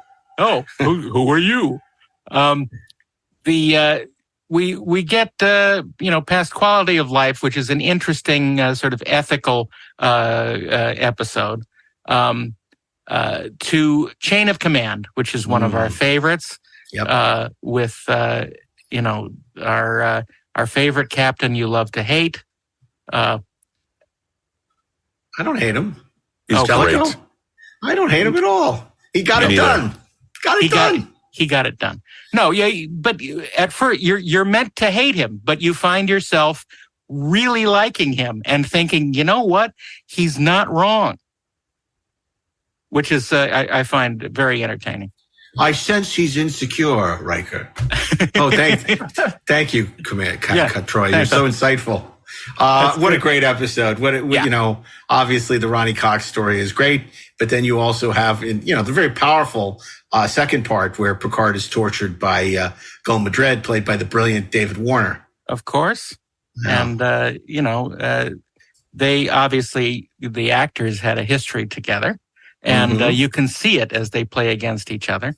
And, of course, this was a very important episode for Patrick Stewart because of his work with Amnesty International, it was pointing out the problems that we have in our modern world of torture and horrible things happening in the world. Darren, this next episode, if it's not a Peter Lucas filet mignon, I think it's kind of a really great ribeye. The ship in a bottle, isn't it? Absolutely. And, we have a little taste of it in Picard season 3, just a tiny little taste. Very tiny. But it takes the otherwise goofy episode where Data was Sherlock Holmes and actually makes a fascinating and great science fiction story out of it. Yes. It takes that mediocre thing that we saw earlier and really makes it fascinating. And Dr. Pulaski is great in the episode. And what however is the you nature feel of about the character, what is the nature of sentience? right? And existence. What is life? Questions. Yeah. Yeah. And it's a great thing, and they solve it at the end in a very nice way that sort of opens it up for later exploration, which we saw a little bit of. Yeah, and some other great episodes that season 2, right? I mean, absolutely, perhaps the greatest Q episode ever. Well, are you talking about Tapestry? Indeed, I am. I was a teenage Starfleet officer. That was, I really enjoy that episode, and it's fun to see Picard basically being a goofball, being a ruffian, being more like Kirk actually, and it sort of it gives him that moment that changed him into the boring old man that that he would become. Yeah, that's funny. But it's always fun watching. Again, how things work at Starfleet Academy. Definitely. It's a lot of fun. A great Riker season too, because you have episodes like Frame of Mind and Second Chances, which are just total tour de force for Frakes, isn't it? Oh, absolutely. I particularly love Second Chances because it gives us an opportunity to sort of switch things around and wonder, well, if our original Riker doesn't survive long, we have an option. yeah, that's right. And your favorite St. Elsewhere actor is in an episode. I think we all talk about meat and potatoes, right? The Chase. That's meat and potatoes, isn't it? It's like one I think we all really like it quite a bit. Yeah, I mean it's interesting. Well, who's the St. Elsewhere actor? Norman Lloyd. Oh, I don't see. I think of him as one of the Mercury Theater, not St. Elsewhere. Oh well, Mercury Theater. Yeah, you have to think of him as the general who masterminded the invasion of El Pavot. That's right too. The invasion of Belle Biv DeVoe. Yeah, the invasion of Belle Biv DeVoe. That's hysterical. Yeah. Look, it's again, it is definitely meat and potatoes, and it's one of those that isn't very memorable to me for some reason. I don't know why, but it certainly has a solid structure to it and good performances. And what can one say but meat and potatoes? Well, Rob, it got to be more to you. You named a whole show after the artifact from this episode. It's the Kurlanescos. Yes, I did. And it's. Oh, you mean the one that he throws to the side in Generations, and it crashes on the ground? Yes. Who needs this invaluable piece of? But as we saw in the thumbnail I made for my Picard after shows, Terry Metalis and his team made sure, and Dave Blast, that it was restored to its former glory on Picard's desk in Chateau Picard. Oh, well, that's good. So it comes back again. It'd be like the Greg Jean auction. Well, I'm just going to toss this phaser and Universal Translator and the Botany Bay. I'm just throw it on the ground. Botany Bay. Yeah, right. It's like, come on. I mean, I think that's a good character name, though. Kurlanescos. Yeah. Oh, that's a good name. That's a good name. I wonder who named that. Who came up with that? It had, I don't know, and I kept saying it differently every time, but nobody was really getting in on the joke on that one. But that's what makes it even better, to constantly be pronouncing it differently. Because people pronounce it differently. That's great. That's funny. I thought it was funny. That's funny. It was a subtle thing. Yeah, so interesting, Darren, that this season is where it is, because you mentioned some really spectacular episodes, among the best Next Generation did. And then, I mean, obviously there are among its very worst. I mean, I think that as much as people want to bag on Spock's brain and Eat the Way to Eden, this was the season that gave us Aquiel. Oh my God. Oh God. Oof. Yeah. I mean, look, obviously everything is written with good intent. And I don't quite know at what point it devolved into a really turgid and boring episode. Go ahead. They should turn it into an episode of Poker Face where Natasha Lyonne saw it was the dog. I knew it was the dog. You gotta look at the dog. It was a shape changing. It was the killer. That would be really good. But is that your Natasha Lyonne? That's my Natasha Lyonne. Yeah. I was the dog. I've never smoked, so I just can't go to that register. It was the dog. There you go. There you go. You transported me into watching that show again. It's magical. She's been talking like Dr. Girlfriend since she was 15 years old. I think that they spent more time thinking of the name Aquiel Hunari than actually the script of the show. Oh. Yeah. And, Face of the Enemy was a nice concept. It's basically Troy going undercover on a Romulan ship, but it's really undermined by its mediocre production values. Yeah, it's unfortunately true. Yeah. They never got the Romulans right. Costumes, bridge shot. I mean, it was so much better in the original than... Or just an attitude. They never got the attitude of... No, not at all. Never got it. Never got it right. That's a whole nother conversation. They teased them at the end of season 1, and... We are back. Nothing. As soon as we figure out what we are. Yeah.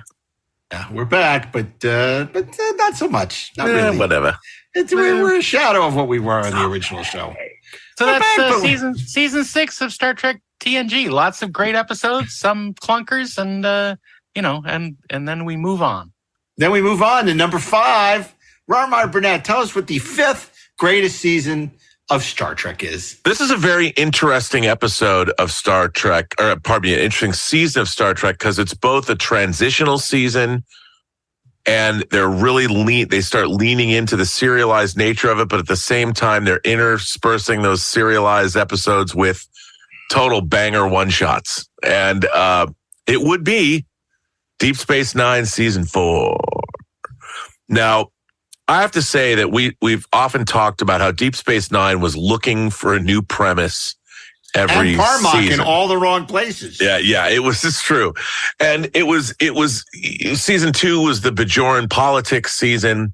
Season 3 was the second season of Buck Rogers in the 25th century. we have the Searcher now. We have the Defiant. And it was interesting because I would say like maybe a quarter of season 1 is good. Half of season 2 is good. Maybe half to 3/4 of season 3 is really good. Season 4 of Deep Space Nine is one great year of Star Trek. Yep. And it has so many different kinds of shows, beginning with, hey, the show isn't working as well as we hoped. What can we do? I know. Let's bring back a beloved cast member for the next generation and make him a series regular. Well, we already brought back O'Brien. How can we do better than that? Worf. I gotta say, and I'm not gonna lie, I loved seeing Way of the Warrior, it became a 2-part episode, but a 2-hour, 90-minute presentation with commercials. This blood wine is cold! Get me another one! You are Drex, son of Martok. That's right. I am Worf, son of Moog.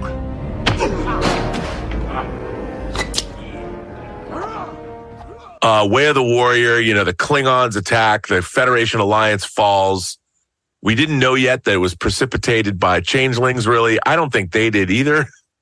Right. The backstory, let me just give you a quick backstory. The backstory was they introduced the Jem'Hadar and the Dominion at the end of the previous season, intending to go there, but then they get Dorn foisted on them, and they have to change into the Klingon arc instead and abandon their plans for the Dominion, which would have to wait.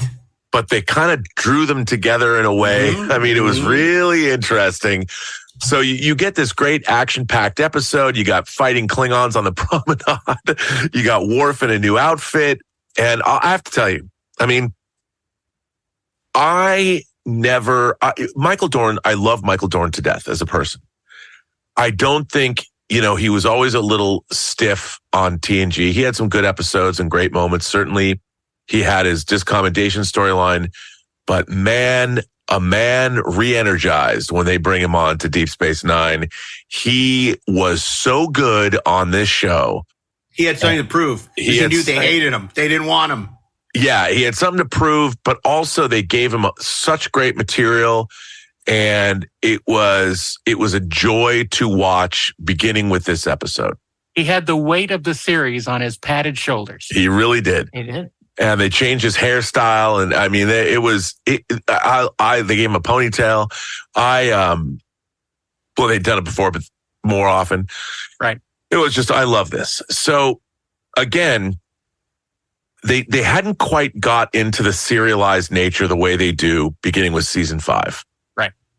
But still, you jump from a great 2-parter into call it their inner light, their family. Right. It's much better than Inner Light or Family, but yeah. Yeah, I think so too. The Visitor. Yep. Which is an unstuck in time episode where an aging Jake Sisko has to rescue his father during a wormhole inversion. And it is... I hate when that happens. Again, it's just, you have Tony... The wormhole is prolapsed. And it's funny because Tony Todd comes back and plays older, Kern. Yeah. Plays older Jake Sisko, incredible performance, an incredible science fiction story, an incredible father-son story, just a poignant tale. And that was only episode 2. And then, you again, now they're bringing back the Dominion in the 3rd episode, Hippocratic Oath. And you have Dr. Bashir and O'Brien, their friendship is on the rocks in this episode. They're at odds, loggerheads about whether or not they should save these Dominion characters, and do they help these Jem'Hadar rebels? Again, a really interesting medical ethics story that also starts really bringing in there the overarching Dominion War arc. Really, really interesting stuff. And then, these are all 3 very different episodes. And then, of course, you've got like Kira teaming up with good guy Dukat, quote unquote, good guy Dukat in Indiscretion, which is another really interesting episode. And it introduces the idea of, well, I guess a girl can't be a bastard, but the illegitimate daughter of Dukat. You find out Dukat's a father, Zial, played by 10,000 different actresses over the course of the show. Rob, I really missed the deleted scene, though, where Sisko asks Worf, "You've changed your hairstyle, hasn't you?" Right. And Worf says, "It's still regulation." Yeah. I mean, all this stuff it's so great. I mean, these episodes are great. And then you've got, if going back to the host, we get another Trill episode in Rejoined. And it feels so good. We get Terry Farrell and Susanna Thompson, once married to Dax as a man, but she comes back and I'm like, unlike the hosts, I don't think these 2 ladies have a problem, reconnecting, if you know what I'm saying. And I know you do. Again, a really great episode that really delves into things that they delved into before in Next Generation, but in much more, I thought, adult, mature way. And again, all of these episodes, very different. They're all great, I think. And it keeps going. Starship Down, an incredible tense sub-episode, in the atmosphere of a planet. Again, a great Sisko episode. I was surprised by all the animated rabbits in it, though. It's true, Oh, no, that's Watership Down. Never And then just when you thought, I mean, come on, 6 episodes in a row, then you're getting a Ferengi episode, and it's wah, wah, wah. Oh, but I'm wrong. Mm-hmm. One of the most delightful Ferengi episodes. Who would have thought so great. Somebody would have said, what if the Ferengi were the people that crashed in Area 51? Yeah. really? And then, my God, come on. It's so, the humor, again, character-based, situational-based humor. When Star Trek's doing humor that way, it's genuinely funny. With Armin Sherman, Max, so great. So great. And, again, a wildly diverse season of Star Trek with all different kinds of stories. And we haven't even really got to the overarching, either the Klingon War, we've touched on the Jem'Hadar and the Dominion, but not much. And then you get the next episode, John Colicos comes back. I mean, Kor from Errand of Mercy from the first season of the original series comes back, Dahar Master, friend of Dax, and they're looking for the Sword of Kahless. Once again, who would have thought? Let's bring back somebody from the Savage Curtain. Why not? More Star Trek he history. is unforgettable. More Star Trek. Again, I mean, this episode might not be so great, but it doesn't matter because it's got, I'm watching it. But it is not a great episode. This is probably the weakest episode, but it's still, you've got Kor. But it paves the way for Blood Oath and all the great stuff that's coming with them, with Kor. Well, Blood Oath already happened. That was season 2. It doesn't pave the way for Blood Oath. It pays off Blood Oath, but not to pay off. But it's great. I mean, it's so much. And then, not to be outdone, we already had the brilliance of Little Green Men. Oh, let's do a James Bond show. Mona loves it. Like, are you kidding me? They just do a holodeck James Bond show. Our man Bashir. It's amazing. Dr. Noah. The idea that people have secret holodeck fantasy programs. I mean, we all know they did, but now we get to see one. Yeah, Dr. Noah. Again, that's our top 10 list for the final episode. Our top 10 secret holodeck programs. Right. Yeah. I can't. Rob's number 1. No, but again, and then, I mean, a totally strong season. And then out of the blue, a banger 2-parter. That goes right back in to, I mean, 7 Days in May, stuff like The Manchurian Candidate, The Paranoia of the Parallax View, or whatever. We have Homefront and Paradise Lost. And the great Brock Peters is a guest star. Yep. Brock Peters is great, and Robert Foxworth. Is it Foxworth? Robert Foxworth? Yeah, Robert Foxworth. You're thinking Jeff Foxworthy. Robert Foxworth. Yeah. I mean, it's you may be find yourself climbing a water tower to defend your Klingon sister's honor. You may be a changeling. You might be a changeling. But again, I mean, the idea of paranoia and at the striking at the on Earth. This is unheard of. It's on Earth. And again, you got, obviously, Brock Peters comes back as Sisko's father. And I mean, an incredible 2-parter. And it's like, I think, was it 3 or 4? You know how many changelings are on Earth? 4, wasn't it? Yeah, one of the great lines in the history of the series. And we got to, so all of this, I mean, another great episode. And it really gets into what does the Federation mean? What does it want? What is a utopian civilization? How does it protect itself against this kind of an enemy? And it really, this 2-parter really sets up the stakes that it's really ramping up. And you can see that the writers have kind of like now seized on this. And we're not even, then you go into, Crossfire, again, this one's okay. I mean, I would say that the worst of the Mirror episodes. Yeah, it's not Deep Space Nine. The worst of the Deep Space Nine Mirror episodes. Yeah. Yeah, and then there's Return to Grace and Sons of Moog and Bar Association, another Ferengi episode. Union. Yeah, and A Session. I mean, again, these are kind of okay, but they're not. Well, the Shattered Mirror is the Mirror Universe. Oh, yeah, that's episode. Right. Crossover is the other one. Yeah, Crossover. Yeah, okay. This is Crossfire. Yeah. Oh, yeah. Shattered Mirror is pretty cool. Where she has Shattered Mirror is quite good. Shakar. Yeah. Yeah, then we get, again, another Mirror Universe episode. You skipped one of my very favorite episodes of Deep Space Nine. Rules of Engagement? No. Hard Time. Oh, that's next. No, that's after. That's after Shattered Mirror. Is it? Yeah. Well, I'll be damned. Yeah. Okay. So I was going to get to that because we got a Mirror Universe episode, but I was going to get to Hard Time because Hard Time, for those of you who don't like The Inner Light, Hard Time is an episode for you. And I think what O'Brien is accused of a crime. And again, rather than having a nice life, 20 years of hard time is put into his mind. So talk about it, Ashley. What'd you think? I mean, it's shattering. I mean, like for all the things that we were complaining about, but we were commenting on with The Inner Light, that it was Picard in somebody else's life, so it wasn't about our characters. Hard Time is very much about O'Brien. And it's the DS9 idea in microcosm. It's easy to be a saint in paradise. He's not in paradise. He is in hell. And he has a relationship, a friendship with his cellmate, right? That all kind of turns on just having a crust of bread, something to eat. And what would you do to survive? And I won't spoil it, but I will say that O'Brien does something in the episode that shatters him. It will shatter you as the audience. It is heartbreaking. It's heartbreaking.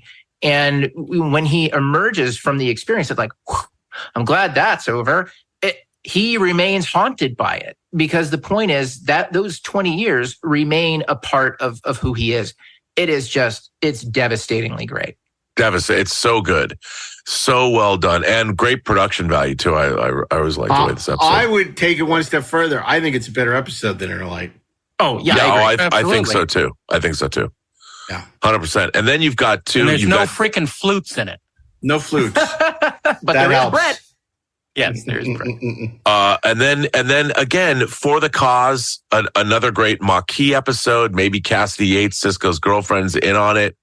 And they're dealing with the Maquis, and they've got, which ties into Voyager, and it's not a great episode, but it's a good episode.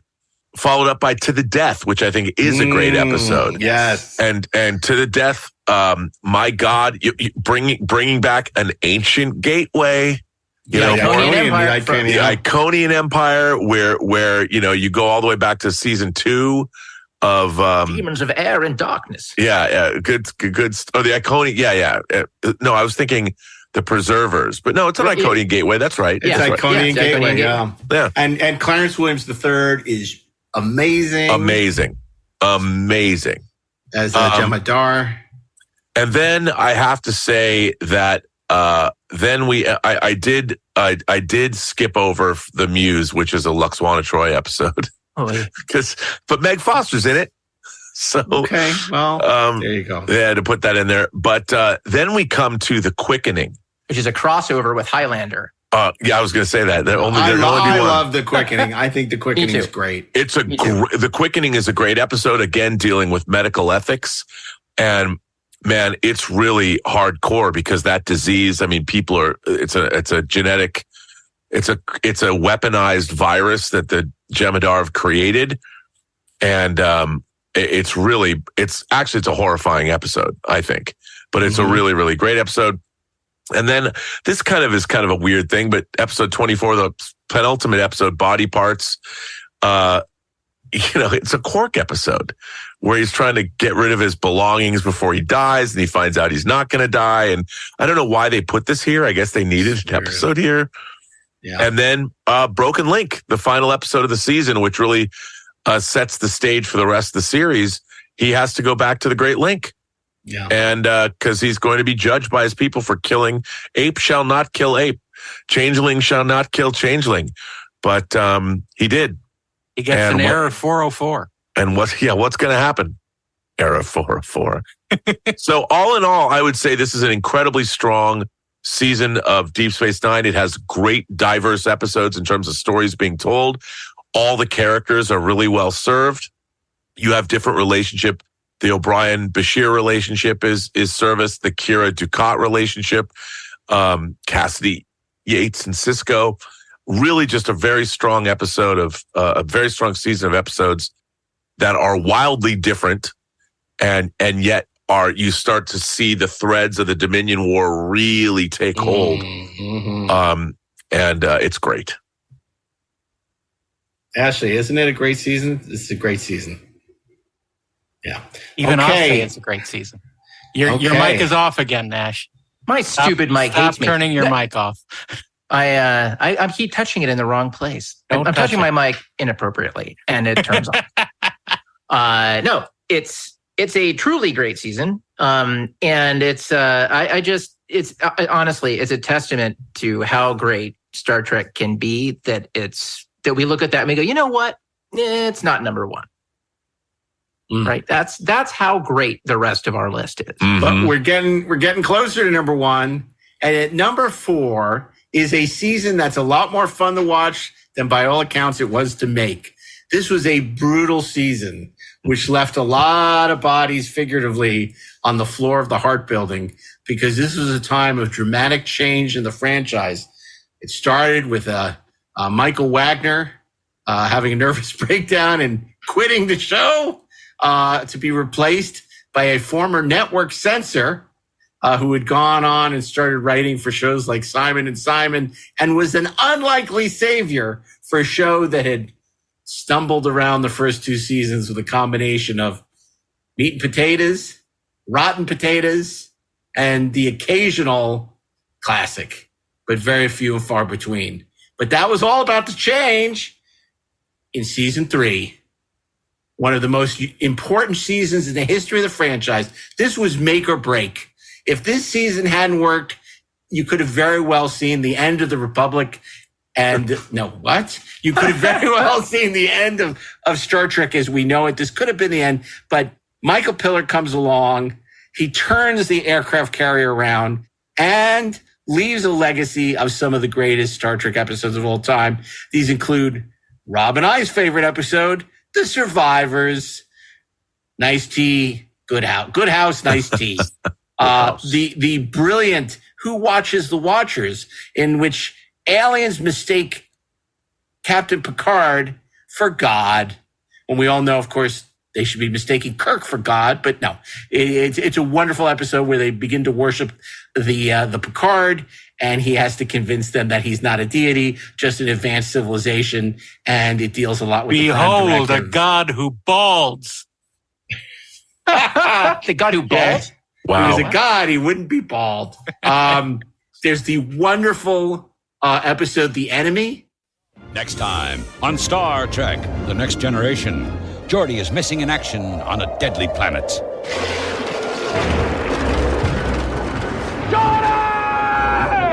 Mr. Worf, launch the probe. A violent storm blocks the crew's desperate search to find him. Will he survive? I can't see! And his fate lies with the enemy. You are my prisoner! On Star Trek, The Next Generation. And it just shows how daring it was at the time. Television was very different.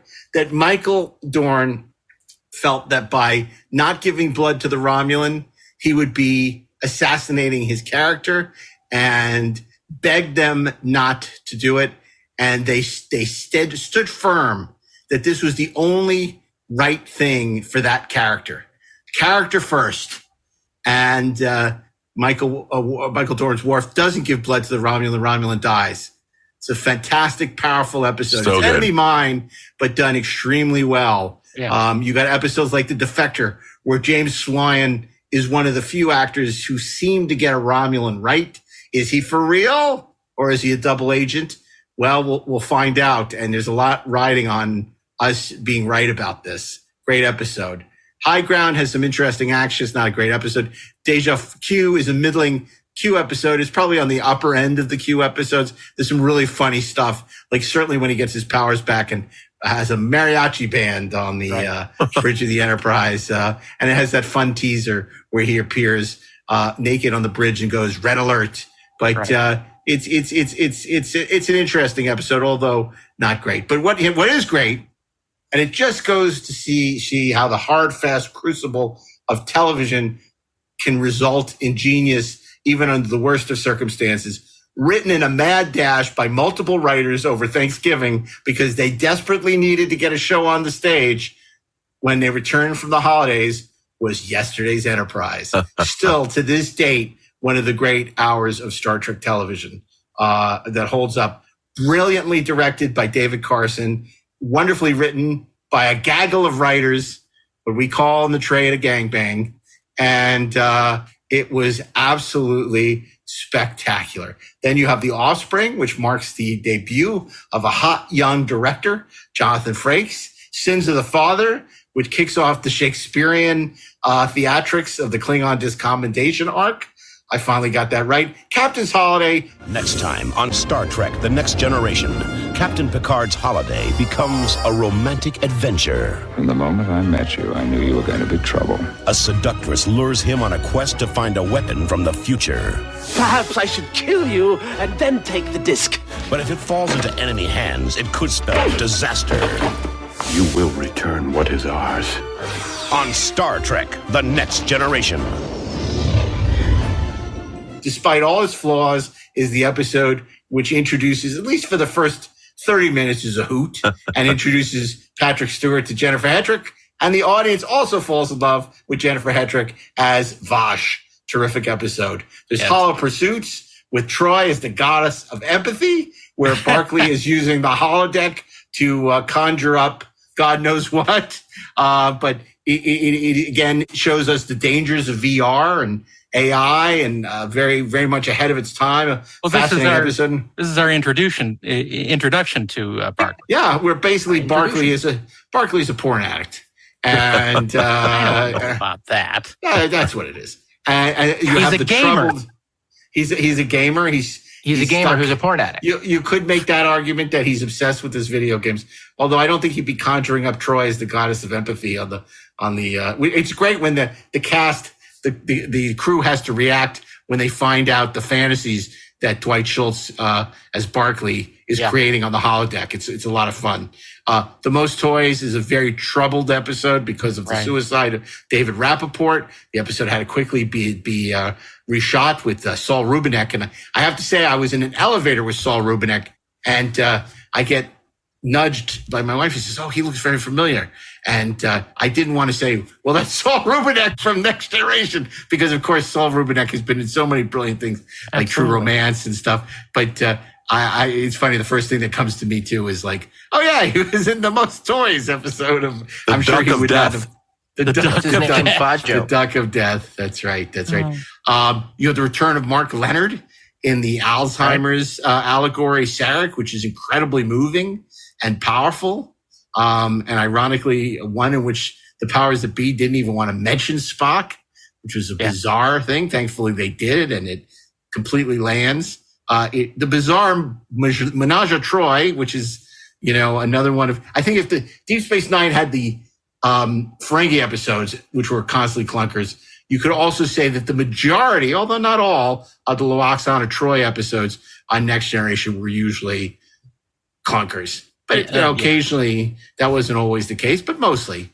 And then it culminates with the first two-parter since the Menagerie, The Best of Both Worlds, which left all of us who watched it in its original run waiting for summer to end so that we could find out what happens to Captain Picard on the Borg cube as Locutus.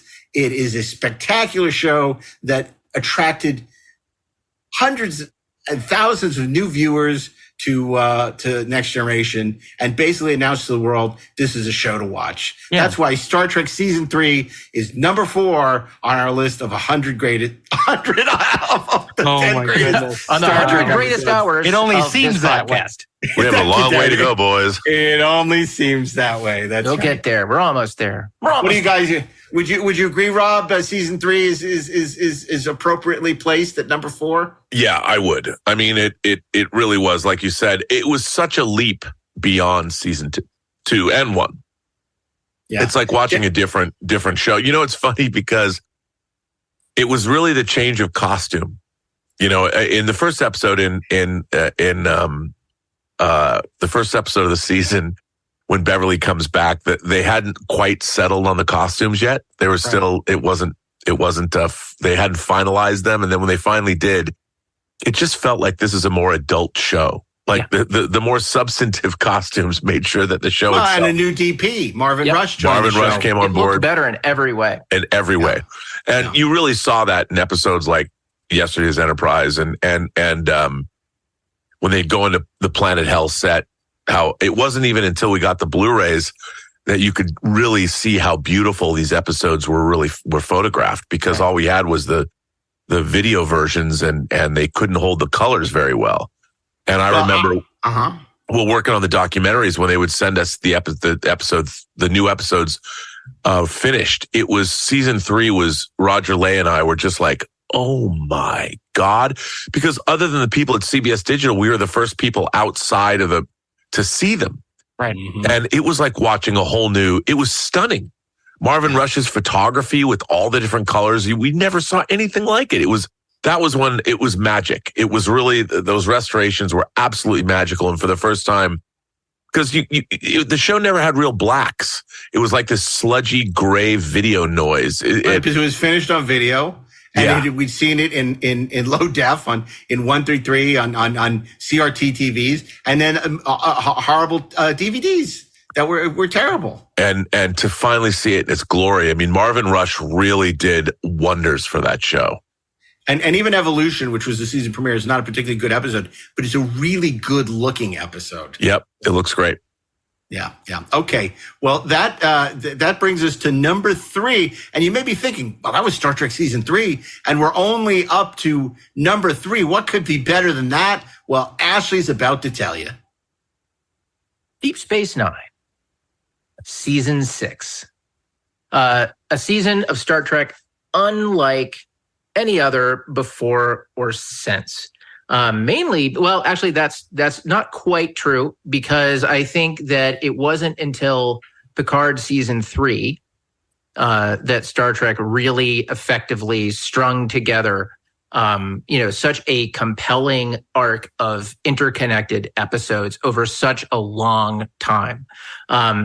Deep Space Nine season 6 is the season where the Dominion War finally kicks into gear. The promise of the end of a call to arms is delivered upon. Sisko eventually, after fighting his way there, comes back. The season starts very strongly with A Time to Stand. And then it just goes from strength to strength for the most part. I mean, Rocks and Shoals, for my money, is one of the best episodes of Star Trek ever produced. What are you doing? Following orders. Captain told us to scan the area for fresh water and vegetation. You know precisely what I mean. You're deliberately staying behind me, and I want to know why. Does this have anything to do with that unfortunate business between you and me last year? You tied me up and threatened to kill me. There were extenuating circumstances. It happened. So you can either stay in front of me or walk beside me. But I won't turn my back on you again. Cadet, there may be hope for you yet. And, you know, 100%. It is one of the highlights of this particular arc. It is, you know, the crew, the Defiant, and some Jem'Hadar and their Vorta, Wayun, who are trapped on an alien planet. Which, by the way, shooting that episode, one of my friends was a PA. He got Bell's palsy. It was so hot.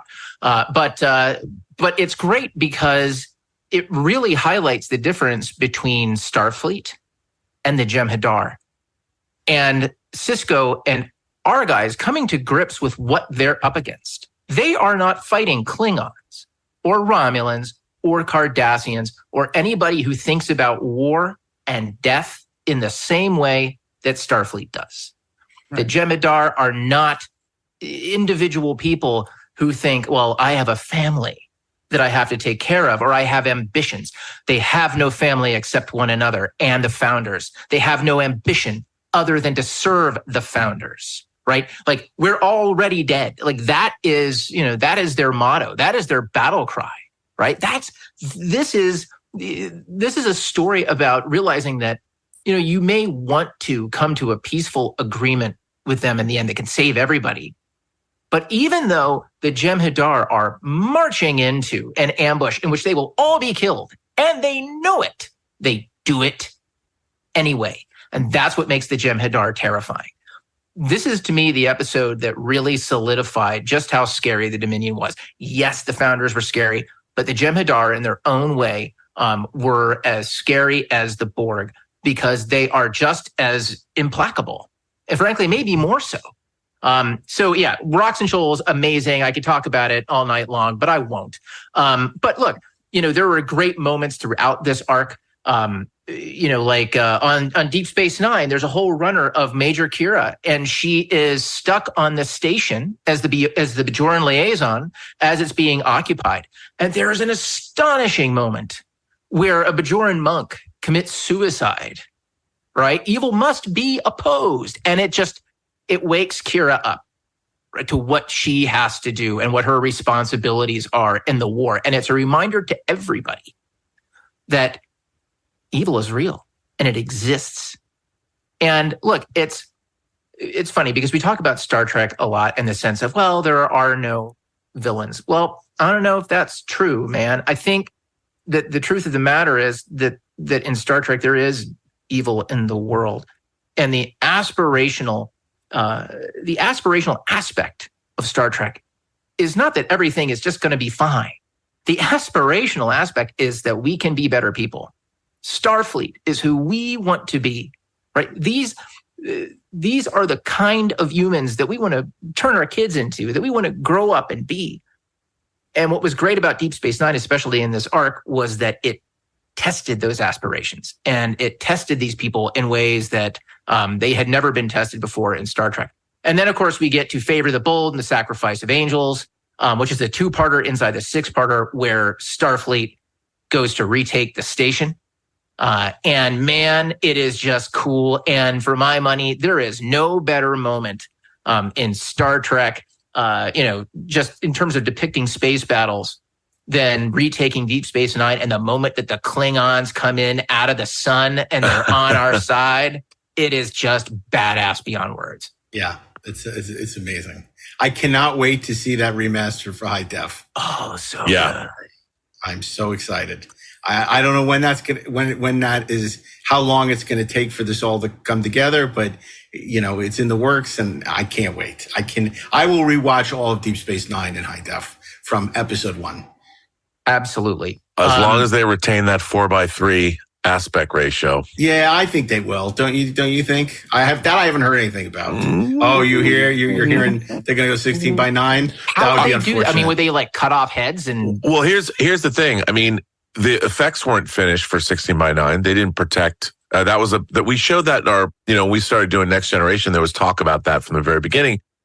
And they just didn't do that. And if you looked at the live action photography, there are C-stands all over the place. They didn't protect for 16:9. Yeah. Maybe they protected, like X-Files was a show where it started out 4:3 and then they moved into, I think, season 5. Yeah. They went to 16:9, but I don't think that Deep Space Nine ever did. See, Battlestar Galactica 78 did it right. They made both available. They did a 133 and then they did a 185. And I actually prefer to watch a 133 because I don't think the 185 looks great, except for the movie where it was intended that way. Yeah, I mean, I think it would just be the thing about the way that the Berman era, the way they shot a lot of the live action, they did a lot of really interesting stacking of people on sets. Mm-hmm. Mm-hmm. So you saw people in the foreground and people in the background. And I think trying to make that 16:9 is going to be difficult, to say the least. I'm amazed because we mentioned a couple of weeks ago on the show, that this is in the works. I'm sure you've talked about it on your shows. It has not picked up any traction. It's like, I know what's going to happen is Paramount's going to make an announcement that they're doing it. And everybody's like, can you believe it? Well, yes. It's like I never thought, it's just, again, they're trying to do it on the cheap. I understand. But, the only way you either do it correctly or you don't do it at all, I think. And penny wise, pound foolish. Yeah. I mean, although it's interesting, it's not and everybody wants to do things. They think they can get away with doing stuff cheap and do it the right way. They want to keep their jobs because they know in 5 years when it's 8K or whatever, and they didn't do what they needed to do. They're not still going to be there. So they're not going to have to pay the price for their short-sightedness. So Ashley, tell us about the rest of the season. What makes this so spectacular? What's some of the highlights? Okay. So a personal highlight, although it's really a meat and potatoes episode, but I happen to love it for my own nefarious reasons. Statistical probabilities. They were designed for maximum intelligence. They want to find out what makes our genetically engineered brains tick. They claimed they were smart enough to predict the future. So then you agree with our conclusion? It's inescapable. But can a group of mutants We're all as good as dead. alter history? Surrender is not an option. If we fight, there will be over 900 billion casualties. On the next Star Trek Deep Space Nine. I knew you were going to say that because you're one of those guys. I'm one of those guys, right? Yeah. It's like, I'm one of those nerds who sits around and thinks about, or at least I used to think about like war all day long. And it also follows up on the revelation that Dr. Bashir was genetically engineered. Yep. It's fun. And, one of the characters, Jack, is actually modeled on Robert Ewart Wolf, who had left the show at the end of the 5th season. So whenever you see Jack in that episode perching on something and holding court, they are totally taking the piss for Robert Wolf, which is pretty funny. I don't know. But highlights. Okay, look, there's a bunch of them. Far Beyond the Stars is one of Deep Space Nine's best episodes. It's one of Star Trek's best episodes. Again, it, I think, passes the Darren Dochterman test that The Inner Light doesn't pass, which is it's a show about a character's alternate life that is about the character. And it is Avery Brooks's probably his best performance overall.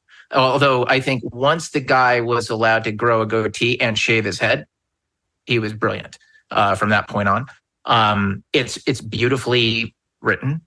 It's heartbreaking. It's something that Deep Space Nine could do almost effortlessly. It was break your heart. And I think because the great strength of Deep Space Nine and why I think even, when you have episodes, even in season 6, where the plot wasn't so great, you still stuck with it and you stuck with these characters because they were so wonderfully rendered by the writers and by the actors, and everybody was committed in the best way. Even the Ferengi episodes, like the Magnificent Ferengi in season 6 is certainly watchable because the cast is just so great in that episode. But so many of these placeholder episodes, like Who Mourns for Mourn, Honor Among Thieves, which is so off concept, but it's delightful. And written by my buddy who got Bell's palsy on the shoot for Rocks and Shoals. So I have to call out for my buddy Phil Kim. That's for you, pal. This is your shout out. Let's see. And Time's Orphan, very powerful. Time's Orphan is an episode that, it's a trope, right? But it shouldn't have worked. But the reason why it works, the reason why, with this whole, forgot to think about Molly O'Brien and losing her child and all that. The reason why that works is because over time we have invested in the O'Brien family and we've invested in Molly, and she feels like a real little girl to us. And O'Brien feels like a real dad. It doesn't feel like it's a TV thing where, I suddenly remember that I have a child. Molly is important to him, and because she's important to him, she's important to us. And also because Colm Meaney is just a great actor. I mean, he just sells the emotion of that episode. Yeah. We would be remiss, I think, if we did not mention Inquisition, the first appearance of Luther Sloan, the introduction of Section 31. Yeah. And it is terrific. And you know what's really fascinating about Section 31 in this episode? When you meet Sloan, you're told that he's an internal affairs guy. Section 31 is so secret that nobody knows that it exists. They don't have their own goddamn comm badge. Go figure. It's not like, you must be Section 31. Section 31 didn't become something people talked about, except even in hushed tones on Deep Space Nine, because they had a direct experience with it. And it was brilliant. Which made it so much more interesting and so mumuch more Star Trekian. Yes, exactly. Because it was this thing that was lurking underneath the surface, right? You're like, oh, wow. It's that Starfleet it really is sort of living in a realpolitik world. And that's one of the things that set Deep Space Nine apart. And speaking of realpolitik, In the Pale Moonlight. Where did we land with In the Pale Moonlight in our top 100 episodes of Star Trek? I feel like it was way the hell up there. It had to be in the top 5, if not the top 10 for sure. It's magnificent. It was very high. I don't remember. We'd have to go back and listen. Ash, it's Moonlight, not Moonlight. You're quoting from Batman. In the pale moonlighting? What? In the pale moonlighting? Yeah, well, that's like the one where he falls in love with that. Wait, no. With that's the one where he portrays Sybil Shepherd and. Yeah, exactly. In the pale moonlight, if you have not seen it, and I don't know who you are while you're listening to this podcast, if you have not. If you have seen it, I don't know why you're listening to this podcast. Yeah, it's also true. But it's one of Avery's best performances as Cisco. It's he grapples with the very real problem of how do you get the freaking Romulans to come in and help you against the Dominion, knowing that you will lose if you don't have them, those treacherous bastards, if you don't have them on your side. How far are you willing to go? And one of the reasons why this episode works is that the show has put so much time and energy into selling to us how dangerous the Dominion is, what the Dominion can do to us, and why, we have to go to these lengths. And it's absolutely terrific. His Way, super fun. It's funny. The Reckoning, episode 21, kind of encapsulates one of the things about Deep Space Nine that sometimes was hit or miss. It was the Bajoran. Although I love the way that religion was so important in Deep Space Nine, and I love that the Bajoran worship of the prophets felt like a real religion. Sometimes it wasn't rendered as well in drama. I feel like the Reckoning was one of those times. Valiant, on the other hand, great episode. It's a Jake and Nog episode. They end up like on a ship that's a Defiant class that is being run by cadets because they essentially had to get field promotions because their command crew all got smoked in the war, and their Red Squad just kind of like first duty, and they're badasses. Except what Jake and Nog, it's interesting from the Jake and Nog point of view because their experience with great captains is Jake's dad, right? Mm-hmm. That's the world that they come from. And what they see are, oh, wow, these are kids who they don't know how to steer. I mean, and they do know how to steer, but they're too young. They're too impulsive. They haven't been tested in the right ways. They've had to skip all the homework. Right. And now they're taking the test. And, that I think what you get most out of that is a point of view on Jake and how he sees his dad. Right. Like that's the number one character thing that comes out of it. And it's just a cool episode. And, the Time's Orphan we talked about. The Sound of Her Voice is a really good meat and potatoes episode. It's Twilight Zone, weird, creepy, really interesting concept. Voyager did something like it, but not. I don't think it was nearly as effective. Yeah, I completely agree. And it's one of those things that it's like it just demonstrates, like Time's Orphan, how Deep Space Nine could do anything. And then His Way, which was nuts. I mean, you have an episode basically where holographic, a hologram, is teaching Odo how to, basically pick up chicks. I mean, which is just, and this comes on the heels of In the Pale Moonlight, and yet for some crazy reason it works. So I guess this would be the equivalent of the Golden Steer for us. It's not Peter Luger's, but it's still a solid stake in Vegas. Yeah, exactly. And also it has Rat Pack songs, which is great. The season ends with Tears of the Prophets, which carries us into the seventh season. It's the attack on the Dominion. But bad things are happening back at home. It is the episode where Jadzia Dax is controversially killed, which we can probably talk about a little bit, but it was a decision that was a bit foisted upon everyone. Look, the bottom line is it was not a creative decision. It was a decision made for production reasons, which were wrong and should have happened. But that doesn't affect what we're, when we discuss the seasons. That's a whole nother thing, which we don't need to get into, other than to say, each sucks creatively. It sucks. Yeah. And it's a black mark on that episode that otherwise I think works really well. to encapsulate season 6 and kind of push us into the final season. And this is the beginning of the unraveling of Dukat as an interesting character. The key to holding the Federation is Earth. If there's going to be an organized resistance against us, its birthplace will be there. You could be right. Then our first step is to eradicate its population. It's the only way. You can't do that. Why not? Because a true victory is to make your enemies see they were wrong to oppose you in the first place. To force them to acknowledge your greatness. Then you kill them. Only if it's necessary. It was in season 7 when he becomes a Bajoran and he's dealing with the paw race. And it's just, you took one of the great characters in the history of Star Trek and just ruins it for an entire season, pretty much. Yep. And I think I trace that all back to how do we kill Dax and why? Right. And it didn't just kill Dax, it kind of killed Dukat. Yes, I agree.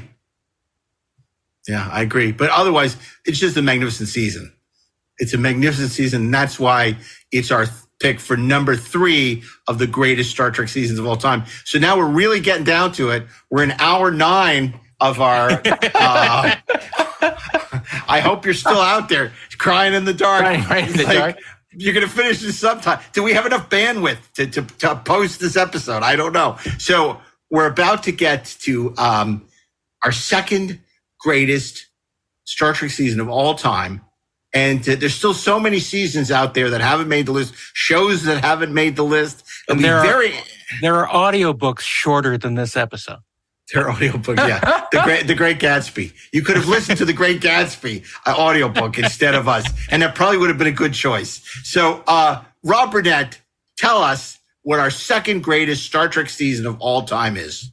Well, Mark, I would say that the second greatest season of Star Trek of all time is probably the most important season of Star Trek of all time. Because if this season did not work, there would be no more Star Trek. And I, of course, am referring to Star Trek Season 1 from the 1966-67 television season.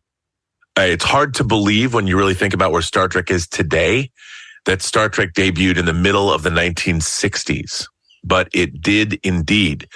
We don't have to revisit the idea that the first episode of Star Trek, The Cage, by the way, if I can just editorialize here, please don't ever watch The Cage if you haven't seen Star Trek. Don't watch it. It's not canon. Don't watch The Cage as it exists. And I'm only saying that. And for your very first episode of Star Trek, listen to your Uncle Bob. Watch Where No Man Has Gone Before. It's like a man who has been blind all of his life, suddenly being given sight. Sometimes I feel there's nothing I couldn't do in time.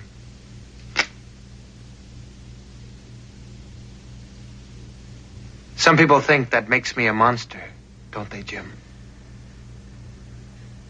Are you reading all our thoughts, Gary? I can sense mainly worry in you, Jim. Safety of your ship. What would you do in my place? Probably just what Mr. Spock is thinking now. Kill me. Well, you can. Which was the second and approved Star Trek pilot, which strangely enough aired third when Star Trek debuted back in 1966. It just irks me to no end. I've been evangelizing this for most of my life, for almost a half century. Embarrassed to admit it. It kirks me. It casts me, and I shall have it. So this is the beginning. It's Star Trek, the beginning of Star Trek. And I will say this. Clearly, the show was famously called The Wagon Train to the Stars. And the early episodes of Star Trek do have this sounds strange to say, but a Western frontier vibe to them. Especially the early cut of Where No Man Has Gone Before. Absolutely. And it's kind of a little strange and maybe a little disconcerting when you go back and watch it, but stick with it. So start with Where No Man Has Gone Before, which actually really shows you how much Forbidden Planet influenced Star Trek, because it has a mind-expanding storyline, and I won't go over it, but I really like Where No Man Has Gone Before. It's a great way to set the tone for the series. But then again, you go from there. Charlie X is the second episode. Actually, pardon me. The Man Trap was the first episode aired. And the Man Trap actually is a Last Buffalo story. You know, losing the last creature of the open range. And I think it has, to this day, one of the greatest monsters. The Outer Limits has some great monsters, but it has certainly one of the greatest monsters that has ever appeared on television. The design of the salt vampire stands up to close scrutiny almost 60 years later. And it's absolutely terrifying. And I love it. There's never a pepper creepy vampire, which is so weird. No, and it's... Look.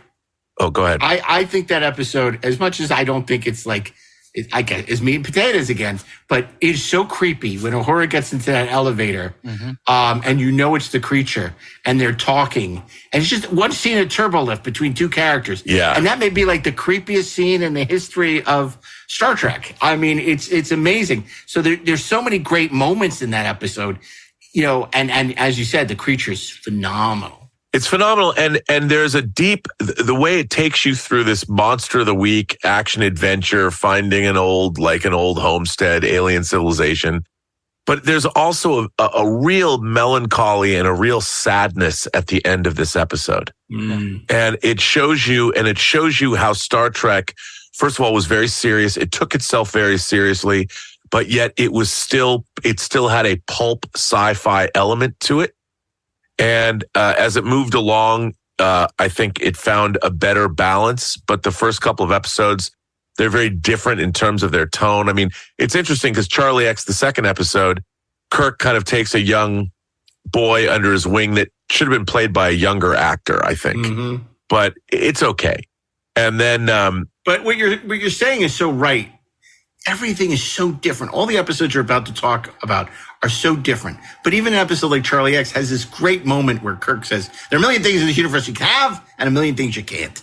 And it's just like each episode has these pearls in them. Absolutely. And I'll tell you something. Charlie X has another episode. Star Trek, people forget how much actual horror was in the original series. And seeing a woman with no face, you know, Charlie X, who this kid has these amazing powers that were imbued by these aliens into him. It's not such a good life after all. No, it's very scary. And clearly there was a lot of horrific stuff going on. But again, and then The Naked Time, which to me is an essential episode to watch because basically the crew gets drunk and they reveal secrets about themselves. Reveal their character. They get naked and fight the police. Literally. and then when you get to episode 5, I think Star Trek is now gelled because we get The Enemy Within, William Shatner doing 2 roles, tour de force performance. Again, you're dealing with some of the great script writers of the day. And it's a really interesting, the question is, what makes a man? What makes a man a man? Or what makes a person a person? But the fact that the idea that you need both sides of your personality. You need anger. You need rage. You need those things. You need to be able to function. You need your dark side. You need your dark side. And you need your pain. Really great episode. Really great story. And then of course we revert back to a Western trope with Mudd's women, with somebody bringing out some brides to some minors. It's literally a Western story. True. But what is at the heart of that episode that makes it worthwhile? Beauty comes from the inside, right? What an amazing, in 1966, that this Western, I'm bringing the brides out to the frontier, the miners going to pay me for the brides, right? 7 brides for 7 miners. And it all comes down to the brides weren't minors. The beauty comes from inside, and the idea that the Venus drug at the end of the day is a placebo. It redeems that episode. Any failings of that episode are redeemed by the message. I agree. And then right after that episode comes, in my mind, the first great meat and potatoes episode of Star Trek, which is What Are Little Girls Made Of? You have Christine Chappell is looking for her fiance, Dr. Corby, who is a famous archaeologist, cyberneticist. He's just a scientist. He's a great doctor. And he's discovered an ancient civilization. And this ancient civilization has given him technology, the old ones, where he is able to create android bodies that he can transplant human consciousness Something we can transplant. And live forever. I'm making robots. And again, you've got the staples of sci-fi. You've got hot girls. You've got a great android, a great character. You got Ted Cassidy. Parallels to Forbidden Planet. Total parallels to Forbidden Planet. But what's really interesting is the idea that to be immortal and live in a body that isn't flesh and blood is to lose your humanity. And tell that to Picard. I know, which is such a weird thing, considering that within the first half of the first season of the original Star Trek, they deal with why having an android body is not a desirable thing to have. And it's interesting. There's there's this girl on YouTube that's been going back and watching the original series. I want to say just Bunny Tales. Bunny Tales. She's been watching the original series. And she's been doing quite astute. I mean, she's not very young. I mean, she's not very old. Yeah. And she's been doing some very astute reviews of Star Trek. And she was really taken aback when Dr. Corby was revealed to be an android, and it really worked for her. So it's interesting watching somebody rediscover these episodes almost 60 years later, and they still. We should have her on the show. She's great. They still are really working. And then. Yeah. Of course, we learned what little girls are made of: meat and potatoes. And then, of course, you get your first parallel Earth in Miri, or sort of a parallel Earth. Nice. Again, which is not a great episode. It's interesting. Dagger of the Mind deals with mental health, and you realize there's asylums in the future, which is okay. But then episode 10. Episode 10, 11, 12, 13, 14, 15, 16, 17, 18, 19, 20, 21, 22, 23, 24, 25, 26, 28. Can't take 27. They're bangers. We know you love it. They're bangers all the way to the end. And beginning with that episode, beginning with the Corbomite Maneuver, episode 10, all the way to the end of the first season. It's classic Star Trek. Actually, the first episode shot. Yes, the first episode shot of Star Trek is not aired because of the visual effects. That's correct. They had to figure out how to do all these amazing, and it has amazing visual effects. Dun, dun, dun, if there's ever a Star Trek episode, in one episode, when people are like, well, show me an old Star Trek episode that encompasses what the show's about. Corbomite Maneuver is that episode. Great one. It's a great first contact story. It also shows how Kirk deals with a young officer and helps him come along. Right. It deals with Kirk bluffing an alien to spare the life of the crew. Yeah.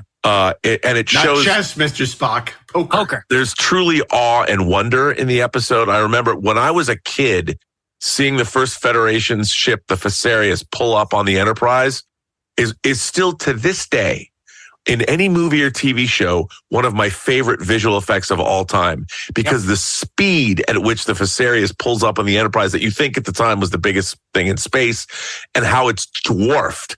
And then there's that great musical sting, one of the great musical stings of all time in Star Trek. And by the way, the music, it never gets enough credit. It's the greatest music ever. And then after that, you get the Menagerie Parts 1 and 2, the only 2-part episode of the original series. Which is the reason you shouldn't watch The Cage first. Yes, you shouldn't watch The Cage first. And what this did, it creates its own mythology, its own timeline. Star Trek has a history and a past. And watching it the way it's set up is so great. It's perhaps the genius. It's the greatest use of assets ever in the history of Hollywood. It's the best producing... maybe in the history of television ever. And the history, you get to learn about Spock and Pike, and modern Star Trek has leaned more into The Cage and the Menagerie Parts 1 and 2 than anything else, which I've always thought was kind of odd. But anyway, if great you need stuff. evidence of the genius of Gene Roddenberry, there it sits. It sits. Yes. Waiting for you to watch it. Now, even after that, an episode I did not like very much as a kid, because Star Trek has this effect on you. There's episodes you don't like as a kid, and as you grew up and aged, there were episodes that became, much, much better. You found new things in them. That's what's so great about the original Star Trek. You keep discovering new facets. Yeah, and Conscience of the King is really the first overt Shakespearean episode of Star Trek in many different ways. You also learn more about Kirk's history, that as a teenager, he was on a failed colony. And when you find out, I don't want to ruin the joys of it all, but it's a really interesting situation that they found themselves in. There's a really great ethical discussion to be had at the end of this episode. It's also a murder mystery. And it's about a traveling group of Shakespearean actors. And you have a buxom hot blonde that perhaps began shaping my vision of beauty. Lenore Caridian. Between Andrea and Lenore Caridian, man. This had it going on. I love and then episode 4, we're 14 episodes in, and Balance of Terror, which is one of the greatest episodes of Star Trek ever, one of the greatest episodes of science fiction television ever. It's the introduction of the Romulan. Mark Leonard is the Romulan commander. Substitute. No, please don't. You're reduced 2 steps in rank. Return to post.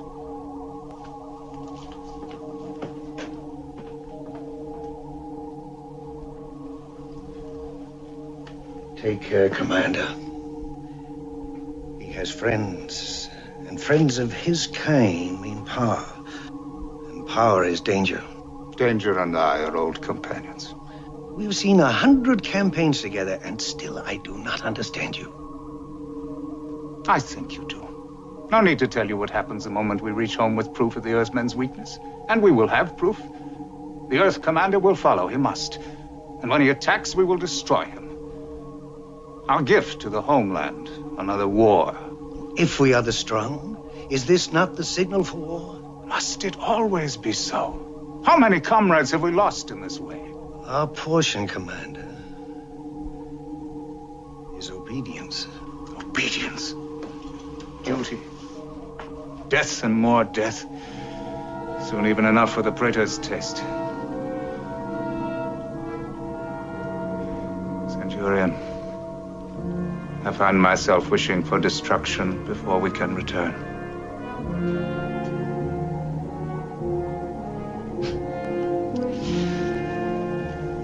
Were I not, like you, I'm too well trained in my duty to permit it. Continue evasive maneuvers. Now, back to the first course. Unfortunately, when they touched on this in Strange New Worlds, they missed the entire point of this episode, which I think is too bad. But it shows, it's the first time you realize that there are not villains in Star Trek, but antagonists. This is a wonderful episode. It's tense. It's got great visual effects. It has great characterization. And you really get to learn who the aliens are. Episode 15. Vader will have his war. Shore Leave, the Alice in Wonderland episode. Here's Star Trek being at its playful self. The amusement park planet. It's both fun and wonderful and also terrifying. What you learned at this point, Rob, isn't it true? Star Trek could do anything. It could do anything. Look at all these episodes you described. They're all completely different. And I'll tell you something. This has one of my favorite Star Trek lines in it, where they're trying to make sense of what happens. And Spock says, the more complex the mind, the greater the need for the simplicity of play. And that's all you need to know about all of us. If you know that quote, you can understand all 5 of us. Yeah, I mean, what a wonderful, fun episode. You don't know where the hell this is going, but it's so great. The next episode, the Galileo 7, again goes back to a horror trope. There's monsters in the mist. Spock is all by himself. It's really, you see him commanding under great pressure. Spock's first command, unless you watch other shows. Yes, Spock's first command, as well as it always will be. Everything else is in an alternate universe. And he absolutely screws it up until the last minute. He screws it up, and logic has failed him because some situations... Can't logic your way out of this one, genius. No, and I liked this episode as a kid. It was scary, and I didn't like what happened, and people die. and not good. And then again, episode 17, the Squire of Gothos, we meet our first godlike entity. I mean, you might say Charlie X is a godlike entity, but not really. Trelane, played by the great William Campbell, who we meet later in Star Trek as Captain Koloff in The Trouble with Tribbles. He is great. What a great, literally a foil for our crew. So much fun. Amazing. Then after that, you have Arena, the Gorn episode. Why should I even say anything more about it? It's so great. Another great creature, another great science fiction story. One of the great opening teasers to any show ever. Great use of a location in this episode. Tomorrow is Yesterday, Star Trek's first time travel story. And stop there for a second and admire that cold teaser. They don't, when they say they don't make them like this anymore, this may not be Star Trek's greatest episode, but it may be one of Star Trek's most imaginative episodes. Yeah.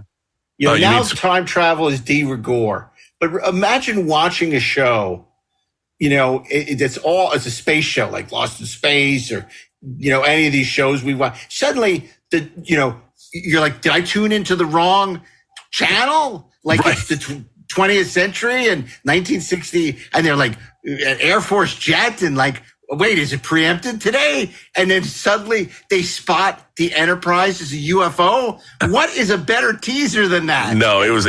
I loved it when I was a kid. I loved it. I thought it was great. And they keep fucking up. That's the other great thing. It said it was okay to make mistakes. None of them could do anything right in that episode.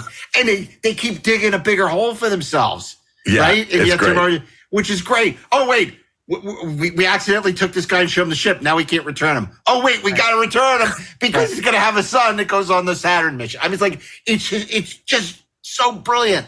It's so good. And then after that, another television trope, a legal thriller, where you find Kirk has made a mistake. Our main character seemingly has made a mistake. Danny Crane. He's going to be put on trial.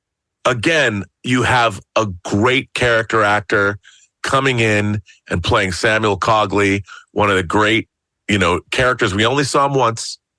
They tried to give him a rival in this season of Strange New Worlds, but no. You mention Sam Cogley.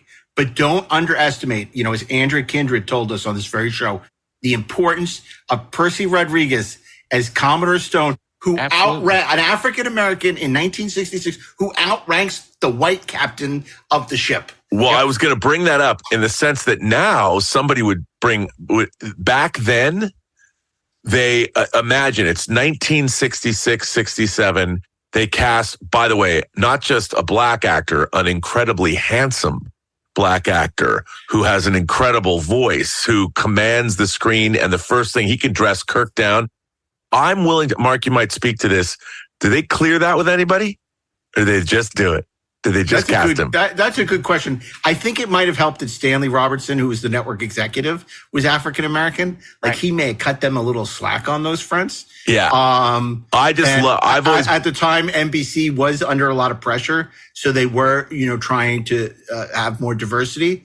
And he was a respected actor. But it was such a rarity at that time. Try watching any other show made in the 60s. Yeah. And see if you see the kind of diversity. Because now, I tried to watch the original show and it's so retrograde. It's like, fuck off. I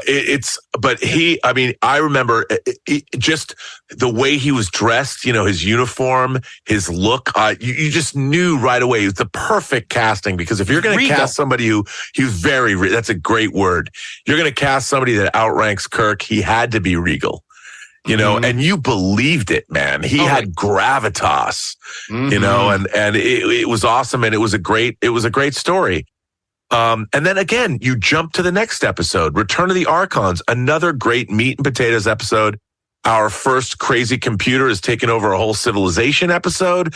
Talking about creepy. It's funny because Return of the Archons, when it's in the alphabet soup, is less impressive when you've seen all the other computer civilization episodes. Right. But if you saw the syndication. Yeah. But if you were probably young enough to be watching this in 66, to see this for the first time, wow, what that must have been like, right? Yeah, and then, of course, the idea of I still want to go to a festival. Majel. Can I go? I'm probably going to get canceled if I say that.